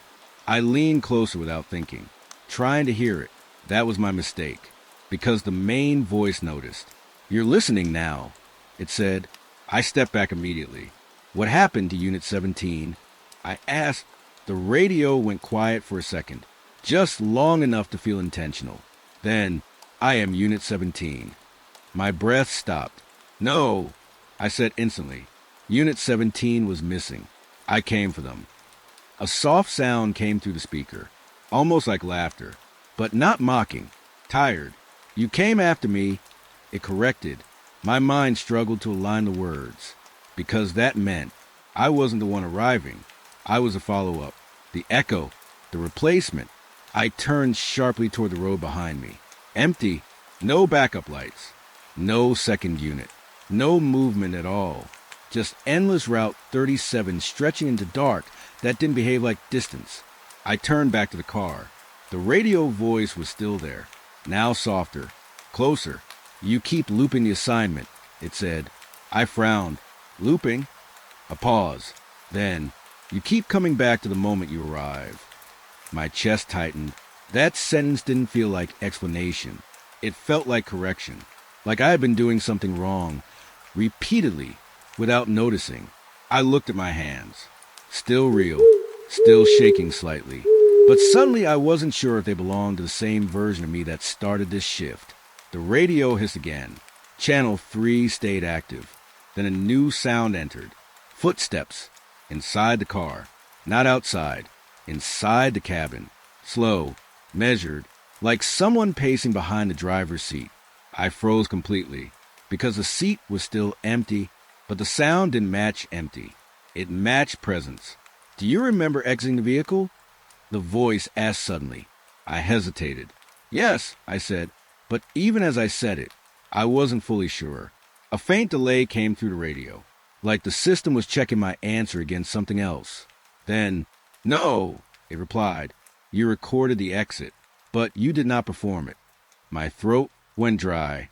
I stepped closer again without meaning to. The dashboard reflection shifted slightly, and for a split second, I saw myself sitting in the driver's seat, not moving, hands on the wheel, looking straight ahead. I blinked hard. It was gone, but the feeling stayed. Like I had been overwritten for a second. The radio voice lowered, almost gentle now. You are both inside and outside the assignment, it said. I whispered, that doesn't make sense. A pause. Then, it does, if you're the transfer. My heart pounded harder. What transfer? I asked. Silence. Then Channel 3 filled again. But this time, it wasn't just my voice. It was multiple versions of it. Stacked. Overlapping. Some calm. Some panicked. Some finishing sentences I hadn't started yet. You were sent to replace what gets lost. You were never outside the system. You already reported this scene. I stumbled back, covering my ears instinctively. But it didn't matter, because it wasn't just sound anymore. It was inside the rhythm of thought. Like the radio wasn't playing through speakers. It was playing through memory. Then suddenly, everything stopped. The car lights stabilized. The engine noise softened. The radio went almost quiet. Almost. And in that near silence, one final voice came through. Clear, mine, but tired in a way I didn't understand. You're still on Channel 3. I froze, then looked at the radio panel. The channel indicator blinked once. Still active, still open, still receiving. But I hadn't changed it. At least, I didn't remember changing it. The voice continued. You think you are investigating a missing officer. A pause. Long. Then, but the system already filed you as the missing one. My breath caught, and for the first time, I wasn't sure if I'd been assigned to find Unit 17, or if Unit 17 was what I had already become without ever noticing when the change happened. The first call came at 2:13 a.m. Same address, same tone, same word repeated twice before the line went dead. Disturbance, disturbance. No explanation, no details, just panic shaped into repetition. I remember staring at the screen longer than I should have, because something about repeated calls always feels personal, like the house is trying to speak in a language it doesn't fully know yet. I checked the address again. A small residential block on the edge of the city. Old houses, narrow streets, poor lighting, the kind of place where sound carries too far at night. I grabbed my radio. Dispatch, confirm multiple calls from same location. A short pause, then her voice came through. Affirmative. 3 calls in 10 minutes. Same address. No live contact. 3 calls. That fast. I frowned slightly. Any details on disturbance? Another pause. Longer this time. None provided. Caller disconnects immediately after speaking. That made it worse, because silence after panic usually means fear, but repetition after silence means something else. Something stuck. I started the drive. City lights faded behind me in slow layers. First neon signs, then traffic, then noise itself started thinning out until only the engine remained. And even that felt too loud. The address wasn't far, but the road there felt longer than usual. Not physically, just heavier, like every intersection added weight instead of distance. By the time I reached the street, I noticed something small. No lights were on, not just dim, off. Every house on the block sat in complete darkness, like someone had agreed collectively to stop existing at the same time. I slowed the car, checked the street numbers, correct location, but something didn't match the way it looked. The house I was looking for was at the end of the road, but I could already feel it before I saw it, like my attention was being pulled toward it. I parked a few meters away. Radio stayed quiet. No follow-up call. No updates. Just static waiting in the background like it was listening instead of transmitting. I stepped out. Cold air hit instantly. Not weather cold. Absence cold. The kind of cold that feels like something nearby is breathing less than it should. I walked toward the house slowly. Each step sounded too sharp on the pavement. No dogs barking. No insects.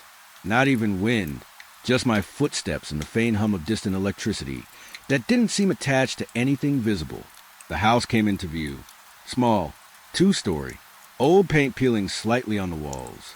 But what caught my attention wasn't the structure. It was the front door, slightly open, just a crack, like it had been paused mid-close. I stopped at the gate. Radio in my hand stayed silent. No dispatch, no updates, nothing. That was the first real wrong thing, because dispatch never stays quiet on repeated calls. Something always follows you in, even if it's just confirmation. I pushed the gate. It didn't creak. That felt wrong too. Everything should have sound here, but it didn't. I stepped onto the path leading to the house. The closer I got, the more I felt something subtle shift in the air. Not pressure, not sound, attention, like the house was noticing me arrive. I stopped at the door, looked at the crack again. It was darker inside than outside. Not just lack of light, absence of reflection, like the space behind the door wasn't behaving like normal room geometry. I raised my hand, paused, then pushed the door gently. It opened further without resistance. No lock, no friction, just acceptance. I stepped inside and immediately felt it. The temperature drop wasn't gradual. It was instant, like crossing a boundary instead of entering a building. I reached for my flashlight, turned it on. The beam hit the hallway. Walls looked normal at first glance, but the shadows didn't behave correctly. They leaned slightly away from the light instead of reacting to it. I swallowed. Hello? I called. No answer. Of course no answer. But I still said it, because silence feels less real when you try to break it. I moved forward slowly. Floorboards didn't creak. That should have been a relief. But it wasn't. It felt like the house didn't want to acknowledge movement. First room on the left. Living area. I swept the flashlight across it. Couch. Table. Television. All untouched, except for one thing. A phone on the coffee table. Old model. Screen still glowing faintly. I approached it carefully. Picked it up. The screen showed recent call logs. My eyes narrowed. Same number. Same timestamp pattern. Multiple outgoing calls. All made from this house. All directed to emergency services. All labeled as disturbance. But there was something else. One call stood out. Latest entry. It wasn't from the house number. It was for mine. My direct unit ID. I froze slightly. That's not possible. I muttered. The phone vibrated once in my hand. A new call incoming. Same number. Same house. I hesitated, then answered. Static filled the line instantly, but underneath it, breathing, slow, controlled. Familiar. My grip tightened. Emergency services, I said carefully, responding officer speaking. Silence on the line. Then, a voice. Not panic this time. Calm. Too calm. I'm still inside, it said. My stomach tightened instantly. Who is this? I asked. A pause. Then, you already wrote me down. I turned slightly in place, swept the flashlight across the room again. Nothing moved, but the feeling in the house had changed, like something had adjusted its focus. I stepped toward the hallway again, phone still pressed to my ear. The voice continued softly. They come every time I call, it said. I think I'm calling myself now. My breathing slowed. Where are you? I asked. A faint sound on the line.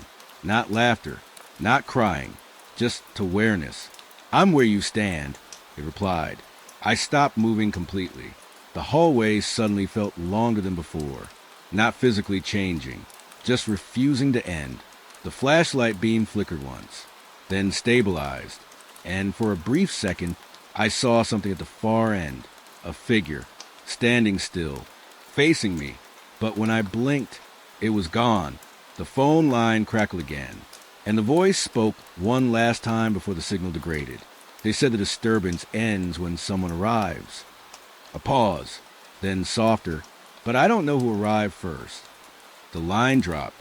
Silence returned, but not the normal kind. This silence felt aware. I lowered the phone slowly, looked around the house again. Nothing had changed, except now I wasn't sure if I had entered to respond to the disturbance, or the disturbance had already been waiting for me to arrive, so it could finally be reported properly. The disturbing part wasn't that I had one report. It was that I had several, and they were all the same, word for word. I stood in the middle of the living room, phone still warm in my hand, staring at the file on my tablet. Dispatch had pushed over the previous incident logs automatically. Standard procedure. But nothing about this felt standard anymore. 3 separate reports. 3 different nights. Same address. Same wording. Same exact phrases down to punctuation. I scrolled again, slower this time. Unit dispatched to domestic disturbance. No visual confirmation upon arrival. House appeared quiet. No response from inside. I stopped. That was mine. My wording. My report style. Even the way I structure sentences. It was identical. I kept scrolling. Second report. Same text. Third report. Same text again. I frowned. Dispatch, I said into my radio. Confirm duplication in reports for this location. A pause, longer than usual. Then her voice came through. Negative duplication. Reports are original entries. I blinked.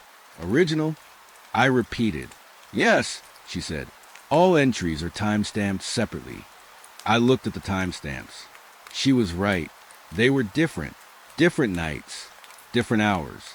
But the content, it didn't change. That wasn't normal human reporting. People don't repeat themselves that perfectly. Even in routine work, there's always variation. Tone shift, detail shift, memory shift. But this was identical replication. Like the event was happening the same way every time. I lowered the tablet slightly. The house around me felt quieter now. Not physically, just structurally, like it was holding its breath. I moved toward the hallway again. Flashlight beamed steady in front of me. The phone in my hand vibrated once. New notification. Another report uploaded. Same address. Same format. I opened it immediately and froze because this one had something extra. A line at the bottom that wasn't the others. Officer confirmed scene unchanged. My throat tightened slightly. I didn't write that. I hadn't even finished this visit yet. I was still inside it, still moving through it. So how was this already concluded? I stepped forward slowly. Floor still silent. House still wrong in its quietness. I checked the rooms again quickly. Empty living space. Empty kitchen. No signs of disturbance. Exactly like before. Exactly like the report. That thought hit harder than it should have, because it meant the report wasn't describing reality. Reality was matching the report, not the other way around. I exhaled slowly. No, I muttered under my breath. That's not how this works. The radio crackled immediately after I said that. Not delayed. Instant response. Clarify statement. Dispatch said. I paused. Nothing. I replied, but my voice didn't sound convinced. I moved deeper into the house. Each step felt heavier now. Not physically. Mentally. Like I was walking through repetition instead of space. The hallway stretched again in that subtle way I was starting to recognize. Not changing shape. Changing meaning. I reached the second room. Bedroom. Door slightly open. I pushed it gently. It opened fully without resistance. Inside, nothing. Bed neatly made. Closet closed. No movement. But my flashlight caught something on the wall. A framed document. I walked closer. It was a printout. Official formatting. Police report header. My badge number at the top. My name. My unit ID. I stared at it for a long second before reading. Domestic disturbance resolved upon arrival. No further action required. I stepped back immediately. Resolved? I whispered. I hadn't resolved anything. I hadn't even finished the investigation. I turned quickly toward the hallway again. Something was wrong. Not new wrong. Deeper wrong. Like the house wasn't reacting to me anymore. It was referencing me. I checked the tablet again. Another report had appeared. Same structure. But now there were 4 entries. All identical. But the newest one had something different at the end. Officer did not report anomaly. My pulse tightened. I did not finish reporting. I said out loud. The radio responded instantly. You already did. I froze. That wasn't dispatch anymore. That was confirmation. But not human confirmation. System confirmation. Like the building itself had authority over the statement. I stepped out of the bedroom quickly, walked back into the hallway, and that's when I noticed something I hadn't before. My footprints on the floor, leading into the house, but also returning out, parallel tracks, 2 directions, same shoes, same steps, but I only remembered going one way. I stared at them longer than I should have, then whispered, "That's not possible." The radio hissed softly. Pattern mismatch detected. It said. I looked up immediately. Who is this? I asked sharply. No answer. Just static. Then my own voice again. Calm. Controlled. Almost instructional. You're inside repeat entry cycle. I backed up slightly. Repeat what? A pause. Then, this house resets the report until it matches observation. I swallowed. That didn't make sense at first. But the more I thought about it, the more it did. If every report is identical, and every visit produces the same outcome, then the outcome isn't being recorded. It's being enforced. I turned back toward the living room. The tablet updated again in my hand, without me touching it. Another report. Same structure. But now there was a new line added at the top. Officer arrives at consistent time deviation point. My eyes narrowed. Consistent deviation? That contradiction made my head feel off balance. I moved quickly now, back toward the exit. Something in me wanted out before I understood more, because understanding felt like part of the process now. And I didn't trust processes I could interrupt. I reached the front door, paused. It was still slightly open, just like before, but now it felt narrower, like it had learned my shape. I pushed it, stepped outside, and stopped immediately, because the street looked the same, but not identical. Same houses, same darkness, same silence. But the house I just left was already behind me again. Exact position, exact angle, exact distance. As if I had never moved at all. I turned slowly. The front door behind me was closed now. No movement, no trace of entry. I looked down at my tablet. Final report loaded automatically. Stamped, filed, approved. At the bottom, one last line appeared. Not generated, not typed, already there. Officer confirms repeated observation with no variation. My breath slowed, because I finally understood the real problem. It wasn't that the reports were identical. It was that I was becoming the reason they stayed identical. And somewhere inside this house, or inside this loop, something was making sure I kept confirming it, without ever realizing I had already agreed. The first time I noticed the basement door, I told myself it wasn't real, because it couldn't be. The house was simple from the outside. 2 floors, small porch, quiet lights behind thin curtains. Nothing about it suggested anything underneath. No windows at ground level. No slope in the yard. No sign of foundation deep enough for anything below. But the door was there, half hidden behind a thin wooden panel in the hallway. And I remember standing in front of it longer than I should have, just staring. My flashlight shook slightly in my hand, even though I told myself I was calm.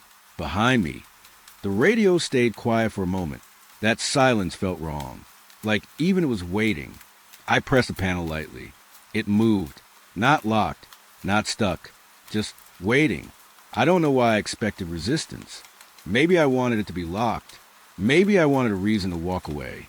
But it opened like it had been used recently. Cold air came out first. Not normal basement cold.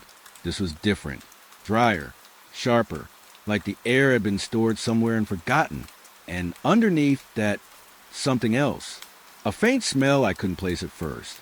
Like damp fabric left too long in a closed space.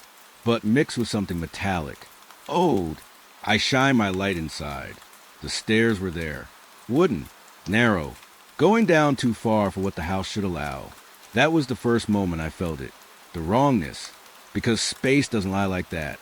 Houses don't suddenly grow depth. I whispered into my radio, asking dispatch to confirm the structure layout again. No answer.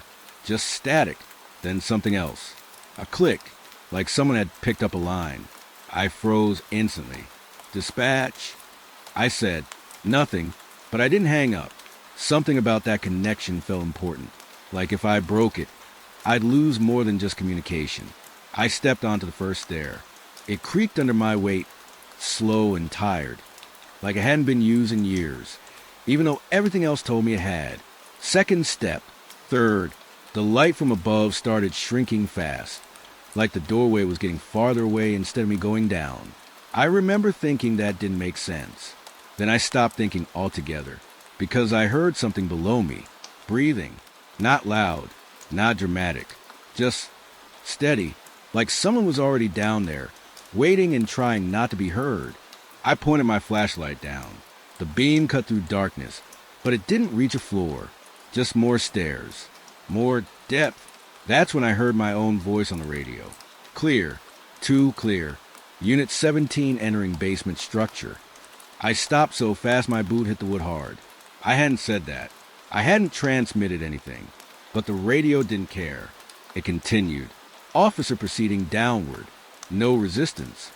My mouth went dry because it was describing me in real time, step by step, as if someone else was watching and narrating what I was doing before I did it. I looked back up the stairs. The doorway looked farther now, smaller, like it was receding. And for a split second, I thought I saw something at the top, a silhouette, just standing there, not moving. I raised my flashlight instantly, but it was gone. Or maybe it was never there.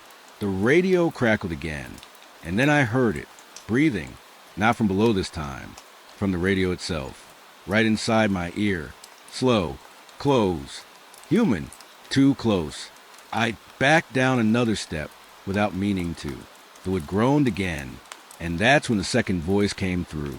Not dispatch, not me, something that sounded like both. It's already inside. I whispered, "Who is this?" Silence. Then my own voice answered, but delayed, like it was coming from a recording played slightly out of sync. You already know. My grip tightened on the flashlight until my fingers hurt. This was a prank. It had to be. Some hack frequency. Some corrupted feed. But the house didn't feel like a prank. It felt patient. I forced myself to continue down. One step, then another. The air got heavier the lower I went, but not in a physical way. More like it was filling with expectation. Like the space itself was aware of me now. And then I saw it. A door, at the bottom. Solid metal. No handle on my side. Just a flat surface with scratches across it. Deep ones. Like something had been trying to get out. Or in. My flashlight flickered once, then stabilized. And in that brief flicker, I saw something that made my stomach drop. Handprints, all over the walls. But not random. They were organized, like someone had placed them there deliberately, or like they had been frozen mid-reach. The radio crackled again. Do not open it. That voice was mine again. But this time, it didn't sound like me speaking. It sounded like me remembering. I stepped closer to the door without realizing it. My hand moved toward it. I swear I didn't decide to do it. It just happened. And the moment my fingers touched the metal, everything went quiet. Even the breathing stopped. The silence was so complete it felt physical, like pressure on my ears. Then, from behind the door, a knock, 3 times. Slow, patient. I pulled my hand back instantly. My heart was hammering now, fast and sharp. "Hello?" I called out before I could stop myself. No answer. Then the radio clicked again, and my voice came through one last time, but softer now, almost calm. "You're late." The words didn't make sense. I stepped back, shaking my head. "No, I just got here. I'm responding to Unit 17. The radio paused, then replied, "Unit 17 is you." That hit harder than I expected, because for the first time, I realized something I had been avoiding. There was no record of me arriving, no backup, no confirmation, no second unit. Just me and this basement. The door behind me creaked slightly. I spun around instantly, aiming my light up the stairs. Empty, but the doorway, it looked farther again, like it had moved, or like I had moved deeper than I thought. I turned back toward the metal door, and that's when I noticed something new. The scratches had changed. They weren't random anymore. They were letters, not English, not anything I recognized fully, but my mind still translated them anyway, not as language, as meaning. "You already opened it." My breath stopped, because I hadn't opened anything. I hadn't even touched the handle, but my hand was still on the door, and I don't remember placing it there again. The radio hissed, a long, continuous sound. Then suddenly, a recording started playing. My voice, not the one from earlier. A different tone, closer to panic. I'm inside the basement. I don't know how I got here. The door is... Static swallowed the rest. I backed away slowly, shaking now. "No," I whispered. "That's not me. That's not possible." But the basement didn't care what was possible. The door did something then. It shifted, just slightly, like something behind it leaned closer. And in that movement, I heard it again, breathing, right behind the metal, matching mine. I stepped back again, but my heel hit the bottom stair. I didn't remember reaching the bottom. The stairs were gone above me now. Just darkness where they should have been. No exit, no hallway. Only this room, only this door. And the radio went completely silent. For the first time. No static, no voice. Just one final message appearing on the screen. Case file updated. Status, closed. I stared at that word. Closed. Like something had already finished happening. Even though I was still standing there. Still breathing. Still trapped. Then the metal door knocked again. But this time, it wasn't on the outside. It was inside the room. The knock didn't come from the door this time. It came from inside the room. Right behind me. I froze so hard, I couldn't even turn my head at first. My body just locked in place, like it forgot how to move. The basement didn't feel empty anymore. It felt occupied. Slowly, I turned the flashlight behind me. Nothing, just the same narrow space. Same walls, same heavy air pressing, and like it was watching me breathe. But the silence, it wasn't normal silence anymore. It had weight. Then my radio crackled again. But this time, it wasn't on my belt. It was closer, inside the room. The speaker on my body cam lit up with a faint red blink. Recording. I don't remember turning it on. I don't remember wearing it. But there it was, clipped to my chest like it had always been there. The footage was already playing. Not starting. Already running. I raised my shaking hand and tapped it once. The screen didn't show me where I was now. it showed me something else. Me, standing in a basement. Same clothes, same flashlight, same movement. But the timestamp, it made my stomach drop. It was earlier, before I ever left the station, before I ever got the call. I watched myself on the screen step downstairs I hadn't gone down yet. Calm, focused, like I already knew the way. My real hand started shaking harder. No, I whispered. That's not possible.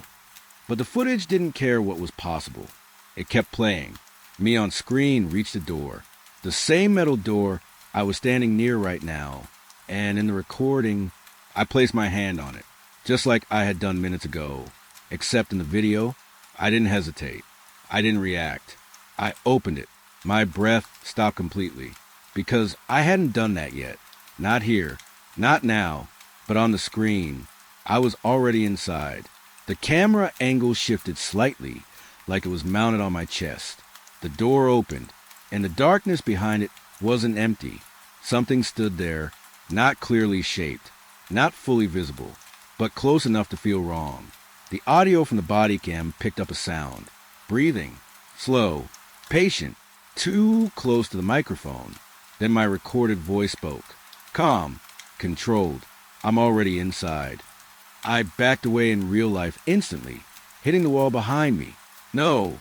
I said again, louder this time. No, I didn't say that. I didn't do that. But the footage didn't pause. It kept going like I was still moving forward, still exploring, still descending. The camera turned slightly in the recording, and I saw something behind me in the video. Another staircase, leading down further. Even though I was already at the bottom, my real-world flashlight flickered. Once, twice, and for a split second, the basement around me didn't match what I saw on the screen. The walls looked older in the footage, damaged, like time itself was different in there. I forced myself to breathe, think. This had to be a loop, a glitch, corrupted footage, someone messing with the feed. But then I noticed something worse. The body cam timestamp update, live. My real eye snapped to it. It had switched from playback to live recording. But the camera wasn't showing me standing still in fear. It was showing me moving, downstairs. Again, I looked at my own body. I wasn't moving, but the footage, I was already gone. Stop. I whispered, my voice breaking now. Stop recording. The device didn't respond.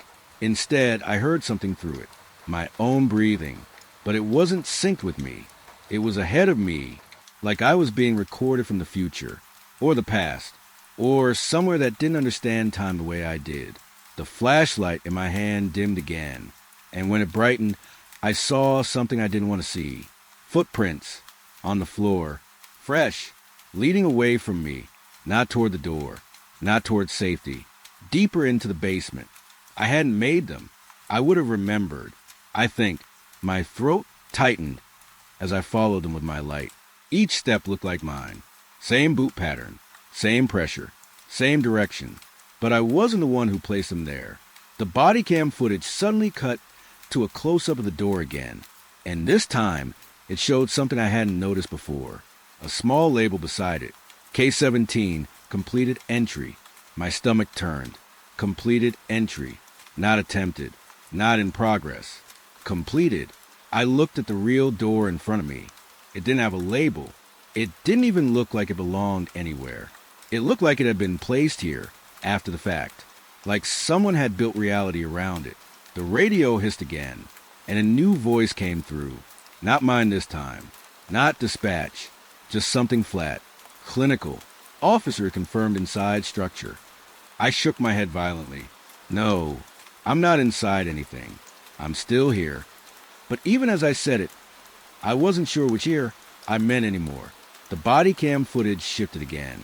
Now it showed me standing exactly where I was, looking at myself. Two versions of me, one on the screen, one in the basement, both confused, both breathing, both trapped in something that didn't agree on time. Then the recorded me on screen turned its head, slowly, directly toward the camera, toward me, and said something I swear I didn't hear the first time. You already came down. My real legs went weak. I grabbed the wall to to steady myself. "This is wrong," I whispered. "This is wrong." But the basement didn't correct me. It just listened. The body cam footage zoomed slightly without me touching anything, and I saw something behind the recorded me, a third version, standing farther back in the dark, barely visible, watching, not moving, just existing, like it had always been there. My voice on the recording spoke again. "Calm, too calm. You're not the first one to notice." I swallowed hard. "Notice what?" The footage paused for half a second, then answered that you never arrived. My head snapped up. The basement around me felt suddenly smaller, closer, like the walls had shifted while I wasn't paying attention. I tried to turn off the body cam again. My fingers pressed the button repeatedly. Nothing changed. Instead, the footage started syncing. My movements, my breathing, my panic, everything I did in real life started appearing in the recording before I even did it. I lifted my hand. The footage showed it a second earlier. I stepped back. The footage stepped back first. I was no longer watching it. It was watching me live my delay. A version of me already decided, already acted, already finished. The radio suddenly clicked one final time, and a message appeared on the body cam screen. Notification. Original officer log at scene. 13 minutes and 7 seconds. Current status. Secondary instance. My blood went cold. Secondary instance? I repeated out loud. The word didn't feel like language. It felt like classification. Like I wasn't the original version of anything. Just a continuation. A copy that didn't know it was copied. The recorded me on screen stepped closer to the camera. And for the first time, it didn't look scared. It looked tired. "You keep thinking you're trapped down here," it said softly. My breath caught, "But you're the one still upstairs." The basement around me flickered. Just once, like reality skipped. And in that split second, I saw it. The station. My desk. The report open in front of me. My hand, still holding the pen, writing something I didn't remember starting. The basement disappeared for half a second, then came back. Harder, heavier. And now I wasn't sure where I was standing anymore. The body cam footage ended abruptly. Not because it stopped recording, but because it switched to something else. A new file, already named. Final entry, close case. My voice echoed through the speaker one last time. Not mine, not fully. Just familiar enough to break something inside me. I was already down there. The screen went black, and behind me, the basement door clicked shut. Something was wrong with the streets, but I couldn't point at a single thing and prove it. That was the worst part. Everything looked normal. Same roads, same streetlights, same tired buildings I had driven past 100 times during night patrol. But my mind kept catching on tiny differences I couldn't explain. A street sign that felt slightly taller than it should be. A corner shop that had its lights on, even though it was always closed at this hour. And the silence. It wasn't empty silence. It was aware silence. Like the city was holding its breath while I drove through it. I told myself I was just tired. Graveyard shifts do that. They make everything feel a little off. But then I passed the same intersection twice. That's when I stopped making excuses. I slowed the patrol car and looked around carefully. Left turn. Empty road. A broken fence on the corner. I remember it clearly. But 5 minutes later, I saw it again. Same broken fence. Same angle. Same crack in the concrete shaped like a lightning bolt. My hand tightened on the steering wheel. "No way," I muttered under my breath. I turned on the radio. Static answered me first, then dispatch, but the voice sounded delayed, like it was thinking before speaking. "Unit reporting." I swallowed. "I'm on Route 9, checking Sector East." A pause. Too long. Then, copy, maintain position. But I wasn't maintaining anything. I was stuck in a loop I didn't understand. I drove forward again, slow this time, watching everything, waiting for change. And it came. Not big, just enough to feel wrong. The streetlight ahead flickered in a pattern I recognized. 3 short, 1 long. I had seen it before, but I shouldn't have, because I hadn't been here before.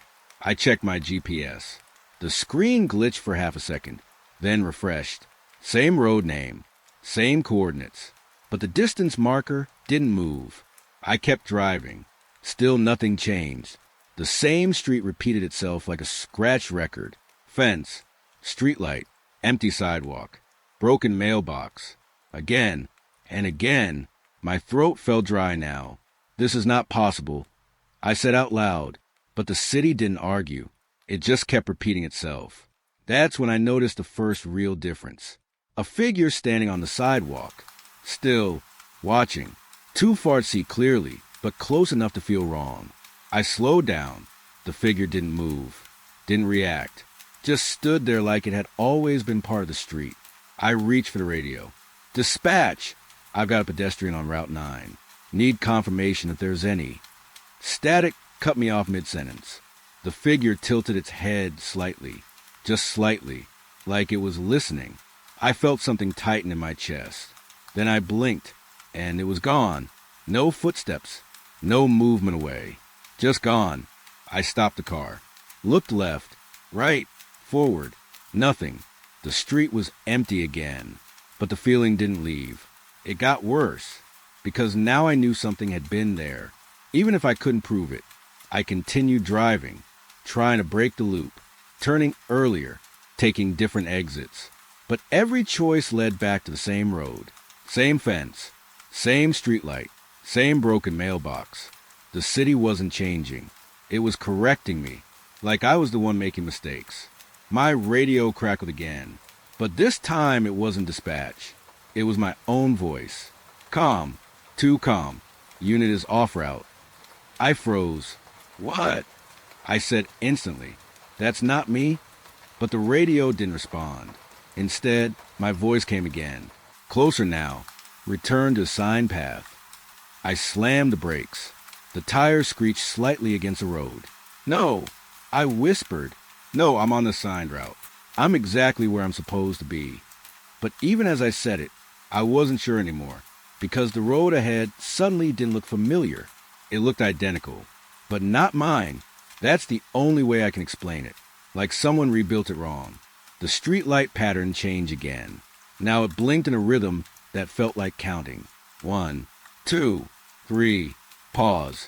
1, 2, 3, pause. My breathing got heavier. I turned off the radio completely. Silence hit instantly, worse than before, because now there was nothing between me and the road. Only me, and whatever was watching it through me. I kept driving forward slowly.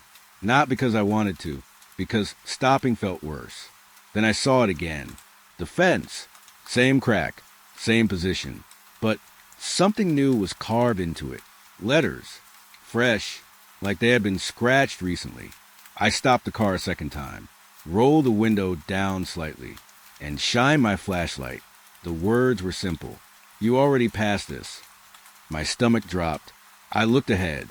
The road stretched forward like nothing had changed. But behind me, I felt it, a pressure, like I had been here longer than I thought. Like I had already driven this same stretch more times than I remembered. I turned the car around quickly, too quickly, trying to break the pattern. But the moment I turned, the road behind me was the same road ahead. No difference, no exit, just repetition. My hands started shaking now. This can't be happening, I said again, but softer this time, because now I wasn't trying to convince the road. I was trying to convince myself. Then the radio turned itself back on. Static first, then silence, then my voice. But not the calm one this time. This one sounded tired, exhausted, almost afraid. Stop driving. I gripped the wheel tighter. Who is this? Identify yourself. A pause. Then, you know who this is.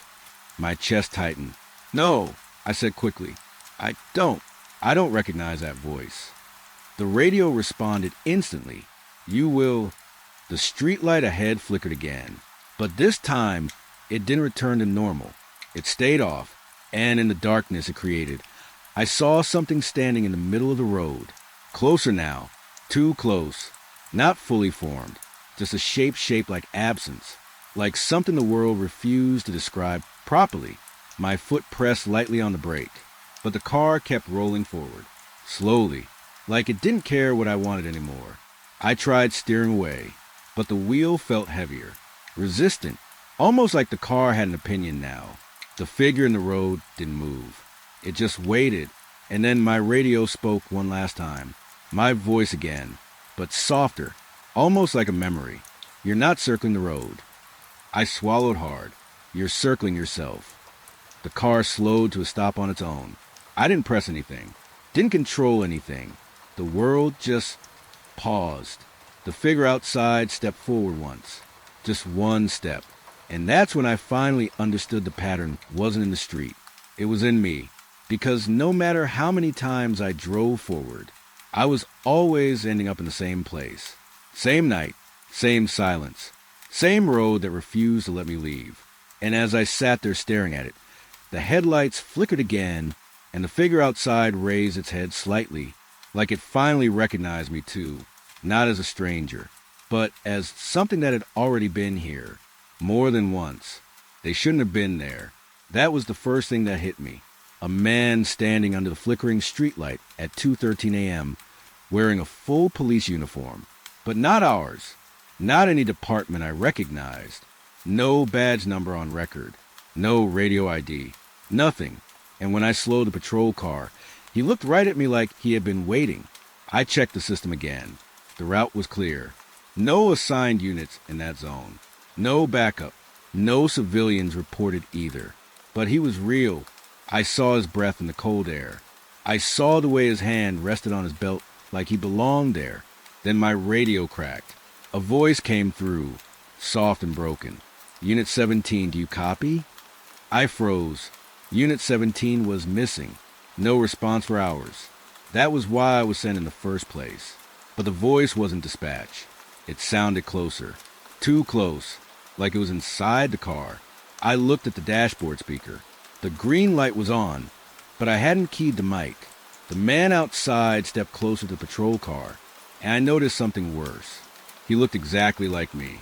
Same height, same posture, same tired eyes I saw in the rearview mirror every night after shift.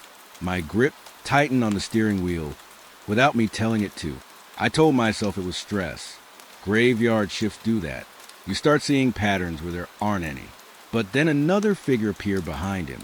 A woman walking slowly across the street, barefoot, carrying a child in her arms. No record of a missing child alert. No call in the system. I checked anyway. Nothing, but she didn't look lost. She looked like she knew exactly where she was going.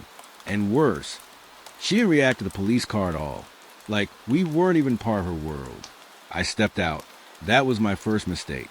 The air outside felt heavier, like it had weight. Not cold exactly. Just wrong, like breathing through damp cloth. "Ma'am," I called out. She didn't stop, didn't even flinch. I walked closer, hand hovering near my flashlight. The child in her arms turned its head, slowly, too slowly, and looked straight at me. Its eyes weren't focusing. They were searching, like it was trying to remember something it had already forgotten. Then it whispered, not in a baby voice. In mine, "Why did you leave us here?" My stomach dropped so fast I almost stumbled. I stepped back immediately, heart hammering. The woman finally stopped. Not because of me, because of something behind me. I turned. The first man, the one who looked like me, was now standing right beside my patrol car door. Except I hadn't heard him move. Not a sound, not a footstep, nothing. He tilted his head slightly, studying me, like I was the one who didn't belong. My radio crackled again. Unit 17 status check. Static broke the voice apart. Then something else slipped through underneath it. Breathing. Not transmission breathing. Human breathing. Right against the microphone. I backed away from both of them slowly, trying to process what I was seeing. The woman, the child, the man. They weren't reacting to each other. They weren't even reacting to me properly. It was like we were overlapping in the same space, but not the same layer of reality. Then the man spoke, except his mouth didn't move. "You already wrote this down," he said. I blinked. "What?" "You filed a report," he continued. Still no movement of lips. You just don't remember it yet. My fingers went numb. That's when I noticed something in his hand. A clipboard. My clipboard. Same scratches on the corner. Same faded sticker from the precinct. He held it like it belonged to him, like it had always belonged to him. He flipped it open, and I saw pages. Pages I didn't recognize writing. But the signature at the bottom, it was mine. My handwriting. My badge number. Everything. My throat tightened. No, I said, shaking my head. That's not possible. He didn't argue. He just turned the clipboard toward me, and I read the first line. Incident occurred at 2:11. Officer arrived on scene. Subject confirmed present. I swallowed hard. I hadn't arrived anywhere at 2:11. I was still at dispatch clearance at that time. At least, I thought I was. A sharp sound cut through the street. Metal dragging. I spun around. The patrol car door was open now, but I hadn't opened it. Inside, the radio was still active, and someone was speaking through it again. Stop pretending you don't see us. The voice was mine, not similar. Mine. Same tone, same breath pattern, same hesitation before words like I was thinking before I spoke. I backed away slowly. The man, my double, stepped aside and gestured toward the car like he was inviting me in. The woman with the child had moved closer now too. Too close. Too synchronized. Like they were all part of the same system running on a delay. My chest tightened. Something was wrong with time itself. Not broken. Misaligned. Like I had been placed one step out of sync with everything else. I reached for my radio. Pressed the button. Dispatch. I need confirmation on Unit 17 location. Static answered first. Then a pause. Too long. Then, Unit 17 is on scene. My breath stopped. That's not possible, I said out loud, but the voice continued calmly. Unit 17 has been on scene for 43 minutes. I looked at the clipboard again. The report was now longer, more detailed. New lines had appeared without anyone touching it. Officer engaged with subjects. Identity overlap detected. Memory instability increasing. My vision blurred for a second. Just a second, but long enough for something to change. When I focused again, the street wasn't empty anymore. It was crowded, not with chaos, with order. People standing still along the sidewalks, all wearing uniforms, all facing me, all with my face. Different versions, slight differences. One had older eyes. One had a scar I didn't remember getting. One looked younger, like before I joined the force. All of them watching me like I was the exception, like I was a mistake. The woman finally spoke again, but this time her voice wasn't gentle. It always ends like this, she said. You try to leave the loop. You try to deny the report. My hand shook. What loop? I asked. The man answered. The one you already wrote yourself into. I turned sharply toward the patrol car. The engine was running now. I hadn't started it. The radio was looping my own voice, my own words, over and over. Unit 17 is on scene. Unit 17 is on scene. Unit 17 is on. I stepped backward, trying to breathe, trying to think, trying to remember how I got here. But every memory I reached for felt edited, like pages missing from a file, like something had been removed on purpose. The man who looked like me walked toward me slowly, not threatening, not rushing, just certain. You can still finish the report, he said quietly. That's what you're here to do. I didn't write this, I said, but even as I said it, I wasn't sure anymore, because the handwriting on the clipboard, it was mine. The signatures matched. The timing matched. Even the mistakes looked like mine. The woman shifted the child in her arms. The child was still staring at me, still whispering something I couldn't fully hear, but it sounded like, "Don't close it yet." My throat tightened. Close what? No one answered that. Instead, the man pointed toward the patrol car. Inside, the dashboard screen flickered. A final line appeared on the log. Case status. Pending completion by officer. My heart dropped, and then another line started typing itself underneath it, slowly, like something was thinking as it wrote. Officer will remain on scene until identification is resolved. I stepped back again, and the streetlights all flickered at the same time. One synchronized blink. When they came back on, I was sitting in the driver's seat. I don't remember getting in. The door was closed. The engine was off. The radio was silent, except for one final transmission breaking through static. My own voice. Calm. Too calm. Report continues. And behind me, someone tapped on the window. The first thing I noticed was the smell. Coffee that had gone cold too many times. And sweat, that didn't feel like mine.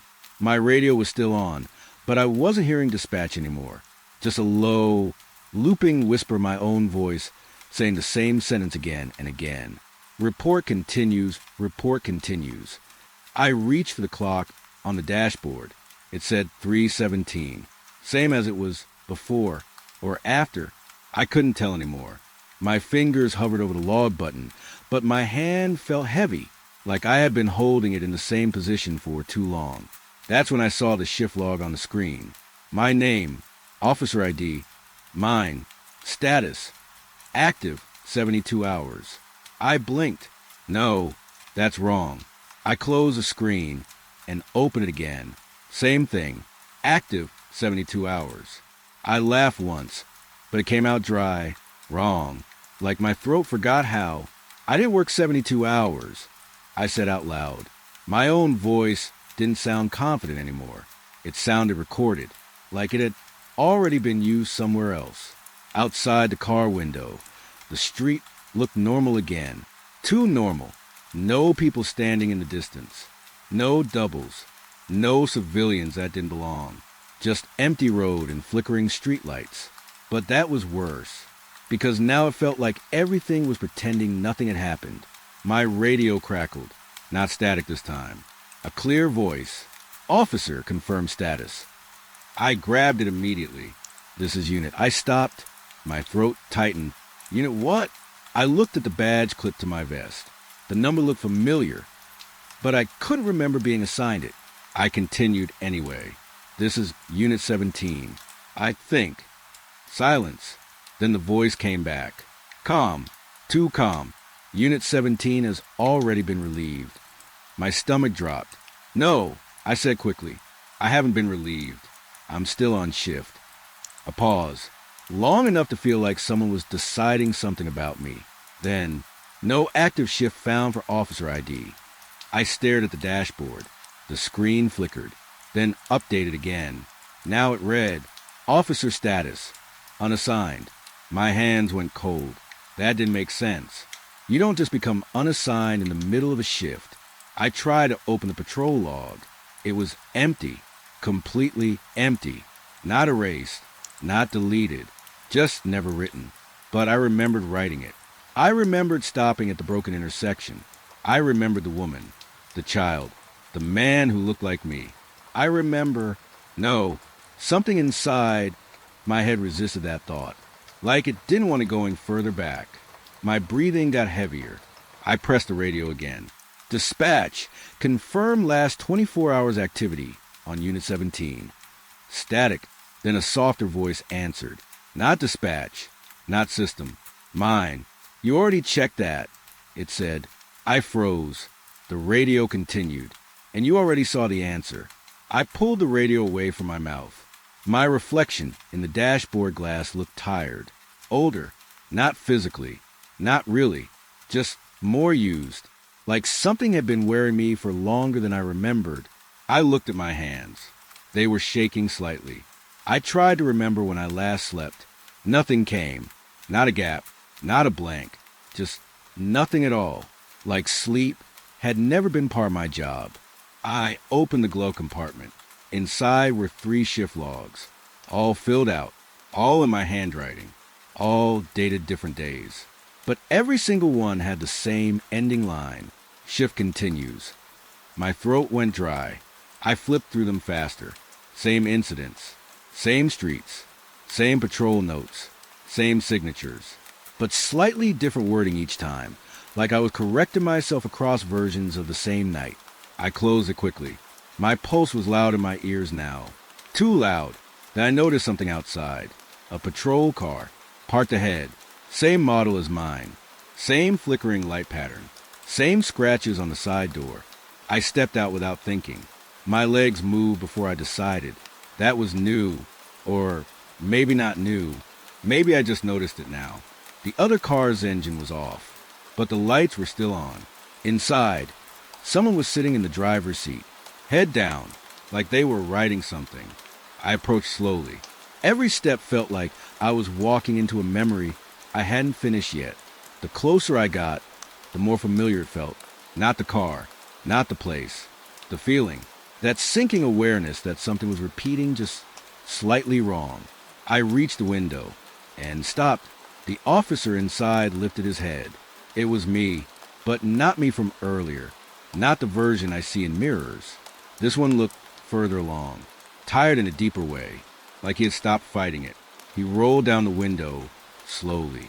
No surprise on his face, only recognition. "You're late," he said. I stepped back instantly. "What is this?" I asked. He didn't answer directly. Instead, he tapped the dashboard in his car.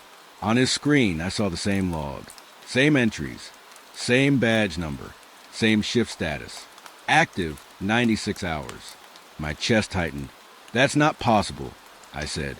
He finally looked at me fully, and I noticed something that made my skin go cold. His eyes didn't just look tired. They looked practiced, like he had rehearsed being here too many times. "You said that the first time, too," he said quietly. My mouth went dry. "The first time," he nodded. "You always react the same way at this point." My mind went blank for a second. "Point of what?" I asked. He leaned back slightly in the seat, like he was tired of explaining something I refused to understand. "The shift doesn't end," he said. I shook my head. "No, that's not real. I would remember that." He gave a small laugh, not mocking, just sad. "You don't remember anything after hour 48, he said. I felt my stomach drop again. He continued, "That's when it starts rewriting you." My hands curled into fists without meaning to. Who is rewriting what? I asked. He looked past me then, at something behind me. I turned fast. Nothing there. When I turned back, he was closer to the window. Too close. "I tried to leave once," he said. I didn't respond. "You did too," he added. That hit harder than I expected. I stepped back slowly. "No," I said, "I didn't." But even as I said it, I wasn't sure what I was denying anymore. He pointed at my car behind me. The radio was on. My own voice was coming through again, but the words were different now. They weren't repeating. They were counting. Shift hour 73, shift hour 74, shift hour 75. I felt my chest tighten. I rushed back to my car and grabbed the radio. "Stop this." I shouted. Static exploded. Then silence. Then my voice again. "Calm. Too calm. You're still on duty." I slammed the radio down. Hard. But it didn't stop. The voice continued anyway. Not from the speaker now. From everywhere. From the air itself. From inside the car. From inside me. "You're still on duty." I backed out of the vehicle slowly. The other officer was gone. No car. No trace. Just empty street again. Like it had never been there. My knees felt weak. I looked at my hands again and noticed something new. Ink stains. On my fingers. Fresh. I raised them closer to my face and realized something worse. I had been writing, but I didn't remember writing anything. A sudden vibration hit my vest. My body cam. It was recording. I turned it on with shaking fingers. The screen flickered, then played back footage. Me, inside the car, writing reports, talking to someone off camera, then suddenly stopping, looking directly into the lens, and saying something I didn't remember saying. I understand now. I stepped back. My breathing broke. The footage continued, but the version of me on screen stood up, walked toward the camera, and leaned in close, too close, and whispered, "Now you can't clock out either." The feed cut. The screen went black. For a second, just a second, then it came back on, and I was still inside the patrol car, still sitting, still writing, like I had never left. The first thing they showed me was a report, my name on the top, my badge number underneath, and a case file I had never seen in my life. Unwritten incident. The supervisor said quietly, sliding it across the table like it was something dangerous to touch. I stared at it, because something about it felt wrong before I even opened it, like my brain was already rejecting it. This was logged under your shift, he said. I shook my head immediately. No, I've never seen this case. He didn't react, just waited, like he already knew what I would say. I opened the file anyway. The first page was normal. Location, time, unit assignment, my handwriting at the bottom. But the moment I read the first line of the incident report, my stomach tightened, because it described a scene I could not remember, but somehow could almost see. Officer responded to silent residential street. No civilians present. No recorded entry call. I looked up. This is wrong. I said, I didn't handle this. The supervisor leaned back slowly. Then explain your signature. I looked down again. My signature was there. Perfect. Too perfect. Like I had practiced it. But I couldn't remember holding that pen. Couldn't remember sitting in that place. Couldn't remember anything about it. Still, my mind started doing something dangerous. It started filling in blanks that weren't there before. A street, dim lights, a house that looked too still. I shut the file quickly. I don't remember this. I said again, firmer this time. A pause. Then the supervisor pushed another folder toward me. This one was thicker.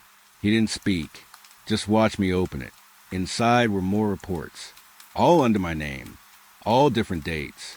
All describing different incidents. But every single one had the same pattern. Silent location. No witnesses. No external confirmation. And at the bottom, my signature. Again and again, I felt my throat tighten. This is impossible, I said quietly. The supervisor finally spoke. That's what we thought too. I looked up. What do you mean? He tapped the top file. You've been assigned to this category before. I frowned. What category? He hesitated just long enough to make it worse. Then said it. Unreported response cases. My chest felt heavier. I don't work those, I said quickly. But even as I said it, something in my mind hesitated, like a door inside me almost opened, then closed again. The supervisor leaned forward slightly. That's the issue, he said. You do, but only on paper. Silence filled the room. I could hear the fluorescent lights buzzing overhead. Too loud, too close. I flipped through the second file faster now. One report caught my eye. Same structure, same tone, but one line stood out. Officer reported visual distortion during engagement. Subject behavior inconsistent with physical law. My hand slowed. What does that even mean? I asked. The supervisor didn't answer immediately. Instead, he slid a photograph across the table. I looked at it and felt my stomach drop. It was a house, but I didn't recognize it. Yet something about it made my chest tighten in a way I couldn't explain, like I had stood in front of it before. Too long. Too late. There's no address listed, I said. There never is, he replied. That made my skin cold. I looked back at the file. Another report. Different night. Same structure. But this time, a line I hadn't noticed before. Officer returned with memory gaps exceeding operational threshold. I froze. Memory gaps? I repeated. The supervisor nodded once. After every incident. My hands tightened around the folder. No, I said, that's not how memory works. He didn't argue, just said quietly, not normally. A long silence followed. I felt something shift inside me. Not fear yet, something worse. Confusion trying to organize itself into fear. I flipped to another page and stopped because there was a note attached. A handwritten note, different ink, same handwriting, mine, but the tone was different. Short, direct, almost tired. It said, if you're reading this, you've already forgotten again. My breathing slowed. I looked up sharply. What is this? I asked. The supervisor didn't look surprised. He just watched me carefully. You wrote that? He said. I shook my head. No, I didn't. But my voice wasn't strong anymore. He pushed the next file toward me, then explained this one. I opened it, and the first line made my stomach drop completely. Officer initiated report correction procedure at 3:41. Subject identity instability confirmed. I stared at it. Identity instability? I whispered. He nodded. We've seen it increasing. My mouth went dry. Increasing from what? He didn't answer immediately, then said, from the first report. That made everything inside me tighten. I flipped through the pages faster now. Each report was slightly different, but not in content, in detail, as if each time I read it, something had changed in the past version. I stopped on one page and felt my hands go cold. There was a section labeled Officer Statement. I read it, and it was my voice, not written voice. Spoken tone translated into text. It said, I remember arriving, but I don't remember leaving. The street stayed the same even when I turned around. I blinked hard. That's not mine, I said quickly, but my voice cracked slightly at the end. The supervisor leaned forward. Read the last line, he said quietly. I looked down and saw it. One final sentence added at the bottom of the report. Stamped with approval. Case confirmed self-generating incident loop. My stomach dropped so fast I felt dizzy. What does that mean? I asked. He finally looked away from me. That the case continues whether you do or not. A long silence. Then I said something I didn't fully understand even as I said it. So, I'm not investigating it. He looked back at me slowly. No, he said, you're maintaining it. My grip tightened on the file. That's not possible, I said again, but my voice was weaker now, less certain. He slid one final document toward me, smaller, no cover, just a single page. I hesitated before opening it, and when I did, I stopped breathing, because it was blank, except for one line at the bottom, written fresh, still slightly smudged. It said, Officer would deny first confirmation phase. I looked up immediately. That's not. The supervisor cut me off gently. You just did it. My mind went blank. No, I said quickly. I didn't confirm anything. He shook his head slowly. You confirmed you don't remember it. That hit harder than I expected, because he was right. I hadn't denied the case. I had only denied remembering it. My chest tightened. I stood up abruptly. This is ridiculous, I said. You're telling me I handled cases I don't remember, and now I'm somehow responsible for what exactly? Missing memories? He didn't react to my anger. Just watch me carefully. Sit down, he said, but I didn't. Instead, I reached for files. And that's when I noticed something that made my stomach drop again. The stack had grown, without anyone touching it. More pages, more reports, all under my name, all dated today, all already signed. I froze. Slowly, I turned back to him. Who's writing these? I asked quietly. He didn't answer immediately, then said, You are. My throat went dry. That's impossible. He stood up this time, walked closer, and said something that made the entire room feel smaller. You don't remember writing them because you only remember after they're already finished. I stared at him, not understanding, or refusing to. Then my radio on the table cracked to life. Static first, then my own voice. Calm, too calm. Case progression confirmed. I stepped back slowly. No, I whispered. The supervisor didn't look at the radio. He was watching me, waiting, like he already knew what I would do next. And in that moment, I realized something worse than everything before it. I wasn't being questioned about a case. I was inside one. The first photo arrived in silence. No email alert, no system notification. It was just there, on my desk, printed, still warm like it had been made moments ago. I didn't touch it right away. Something about it felt wrong before my brain even processed what I was seeing. Then I picked it up, and my stomach dropped. It was a crime scene, a small room, broken furniture, a single light hanging from the ceiling, and in the center, me, standing over something on the floor. My back was turned, but I knew it was me, not guessed, not assumed, knew because of the posture. the way my shoulders held tension, the way my left hand rested near my belt. I've seen myself in mirrors my whole life. This was the same body, just doing something I couldn't remember. My fingers tightened around the photo. No, I whispered. I've never been here. But even as I said it, my voice didn't sound confident. It sounded like I was trying to convince myself first. I flipped the photo over. There was a timestamp, 3:18 a.m., and a case number, one I didn't recognize. I dropped the photo on the desk like it burned me. Then I opened the system. I searched the case number. Nothing. No entry. No record. Nothing should have existed. But my signature was attached to it. That's what broke me first. Not the image. Not the unknown location. My signature. Clean. Exact. Filed under completed. I leaned back in my chair slowly, trying to think, trying to place myself at that time. 3:18 a.m. I remember being on patrol. I remember stopping at an intersection. No, it stopped there, like someone had cut the memory mid-frame. I rubbed my forehead. You're overthinking, I told myself quietly, but my hands were already shaking.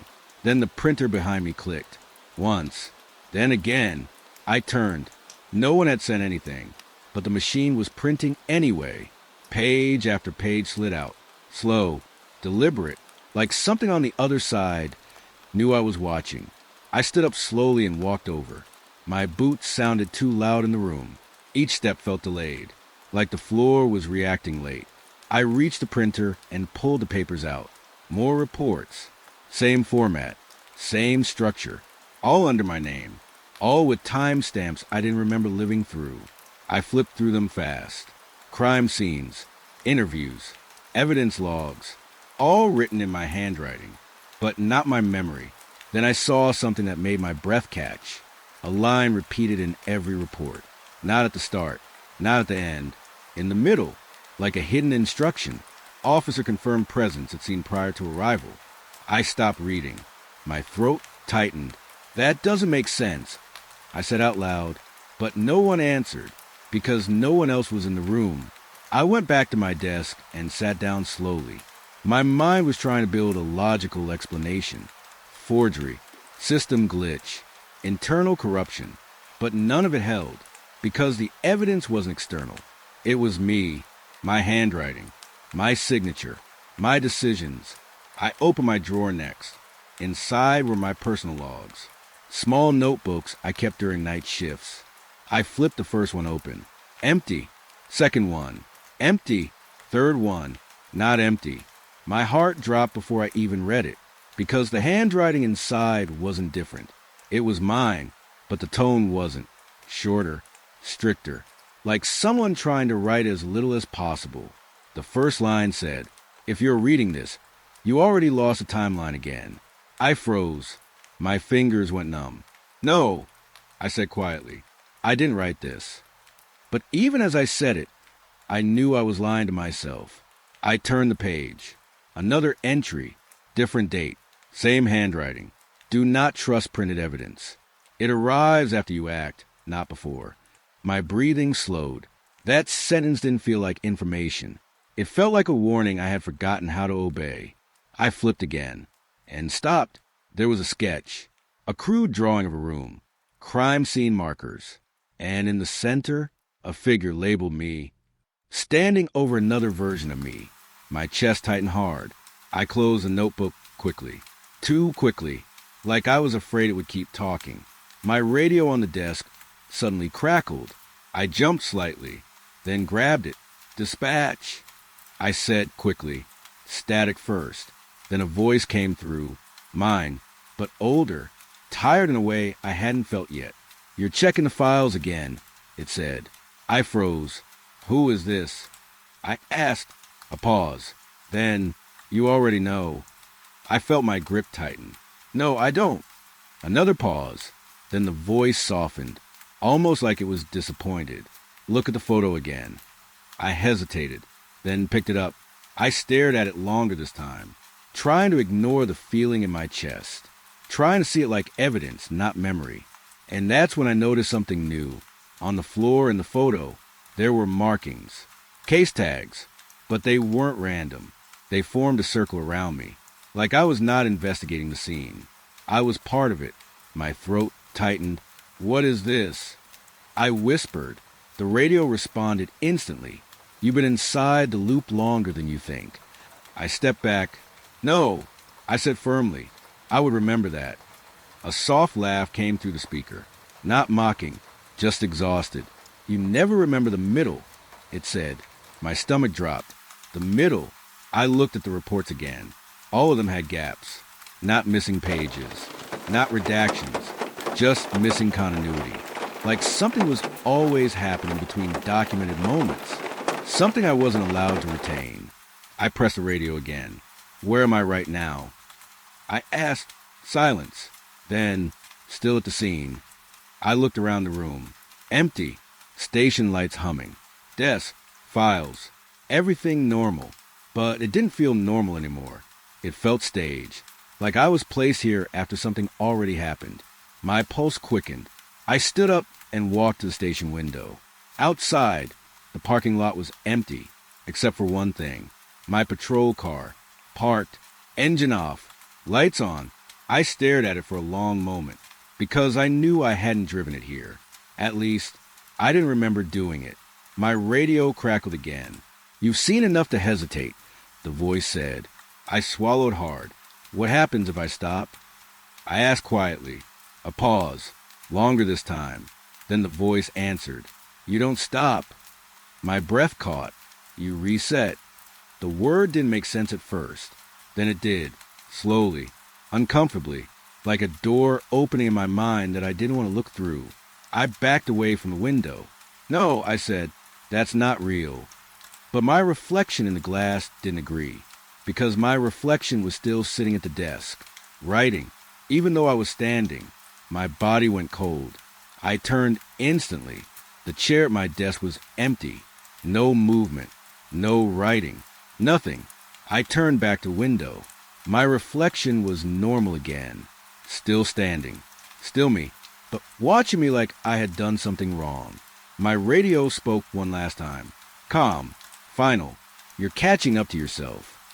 The station lights flickered once. Just once.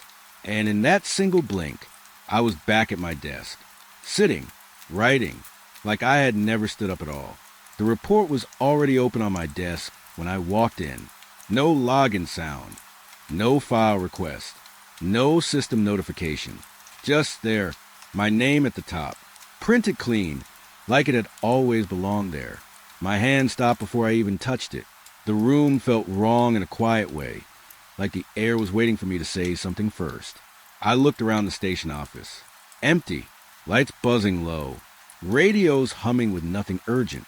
Everything normal. But the file on my screen wasn't. Case title. Last statement of Officer R. Hail status. Close time of entry. 3:17 a.m. submitted by R. Hail. I didn't move because I knew one thing for sure. I hadn't submitted anything. I leaned closer. My eyes scanned the first lines, expecting some kind of system glitch. Maybe a copied file. Maybe a prank someone pulled in late shift boredom. But the first sentence made my stomach tighten. I am writing this because I will forget doing it. My breath slowed. That wasn't how I wrote. That wasn't how anyone wrote. The report continued. I have tried logging out 3 times. Each time, I returned to the same chair, the same screen, the same empty station. I looked at my chair. I was sitting in it, or at least I thought I was. Because suddenly, I wasn't fully sure when I sat down. My fingers twitched near the keyboard. I scrolled, and the next line made my chest go cold. The officer reading this will not remember writing it either. I pulled my hand back fast. No, that wasn't possible. I stood up so quickly my chair scraped back. The sound felt too loud in the empty room. I turned toward the hallway. Nothing, just flickering lights and silent doors.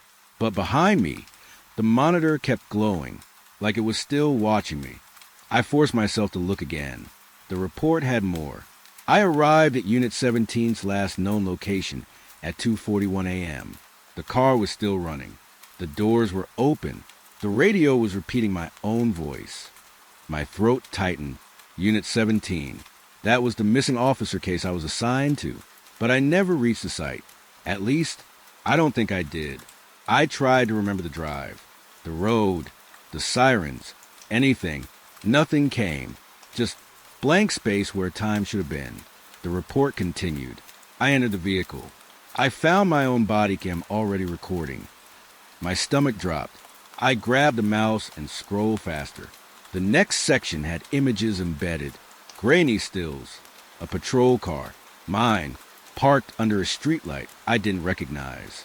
Doors open. No sign of struggle. But the camera angle. It was mine. Worn strap. Slight tilt. Familiar scratch on the lens. My body cam. I stared at it, trying to force my mind to reject it. But the more I looked, the more my body felt like it remembered something it wasn't supposed to. The report continued again. At 2:47 a.m., I heard knocking inside the trunk. I froze. No, I scrolled further. I opened it. There was no one inside. Only a second body cam, recording already in progress. My vision blurred for a second. I stepped back from the desk. My heartbeat sounded too loud in my ears now, like it was trying to match something else. Something already happening somewhere else.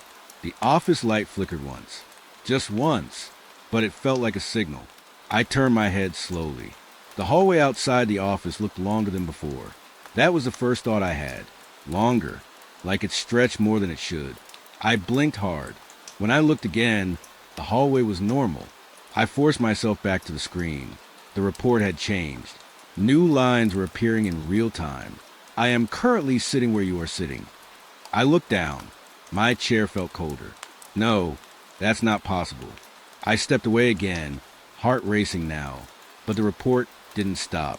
I know you are reading this, because I wrote it while you were reading it. My mouth went dry. I whispered, "No." My voice sounded weak in an empty room. The screen flickered. A new section appeared. My last statement before disappearance. I didn't want to read it, but I did. I am Officer R. Hale. I was assigned to Unit 17. I never returned. I am still trying to report the incident, but the report keeps restarting every time I finish it. My hands started shaking because I remembered something now. Not clearly, not fully, just fragments. A road I don't recognize. A radio repeating my name back to me. A car door already open before I touched it. I backed away from the desk slowly, but the screen kept pulling my attention back. Like gravity. Another line appeared. The system will deny this file exists after you close it. My heart jumped. I reached for the power button on the monitor. Stopped. Something felt wrong about turning it off. Like I wouldn't just shut the screen. I would shut myself out of it. Still, I pressed it. The monitor went black. Silence hit instantly. Too fast. Too complete. I stood there in the dark reflection of the screen. For a moment, I saw myself clearly. Officer uniform. Badge. Tired eyes. Normal. But then the reflection did something small. It blinked. Not me. The reflection. I stepped back instantly, breath sharp.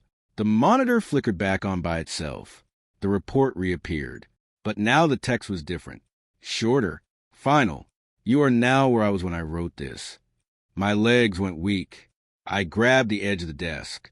No, I just got here, I said out loud, but my voice didn't sound confident anymore. It sounded like a question. The screen continued. There was never a second officer assigned to Unit 17. I stopped breathing. That wasn't true. I was assigned. I remembered the dispatch call. Didn't I? A faint sound came from the hallway. A radio burst. Static. Then my own voice. Clear. Too clear. Unit 17 responding. I froze, because that voice was mine. But I wasn't speaking. The radio on the wall crackled again, this time softer, closer, like it was inside the room now. The report on the screen reached its final line. I am still on duty. I have not left yet. Neither have you. My hands slowly dropped from the desk. Something inside me shifted. Not fear exactly. Something worse. Recognition.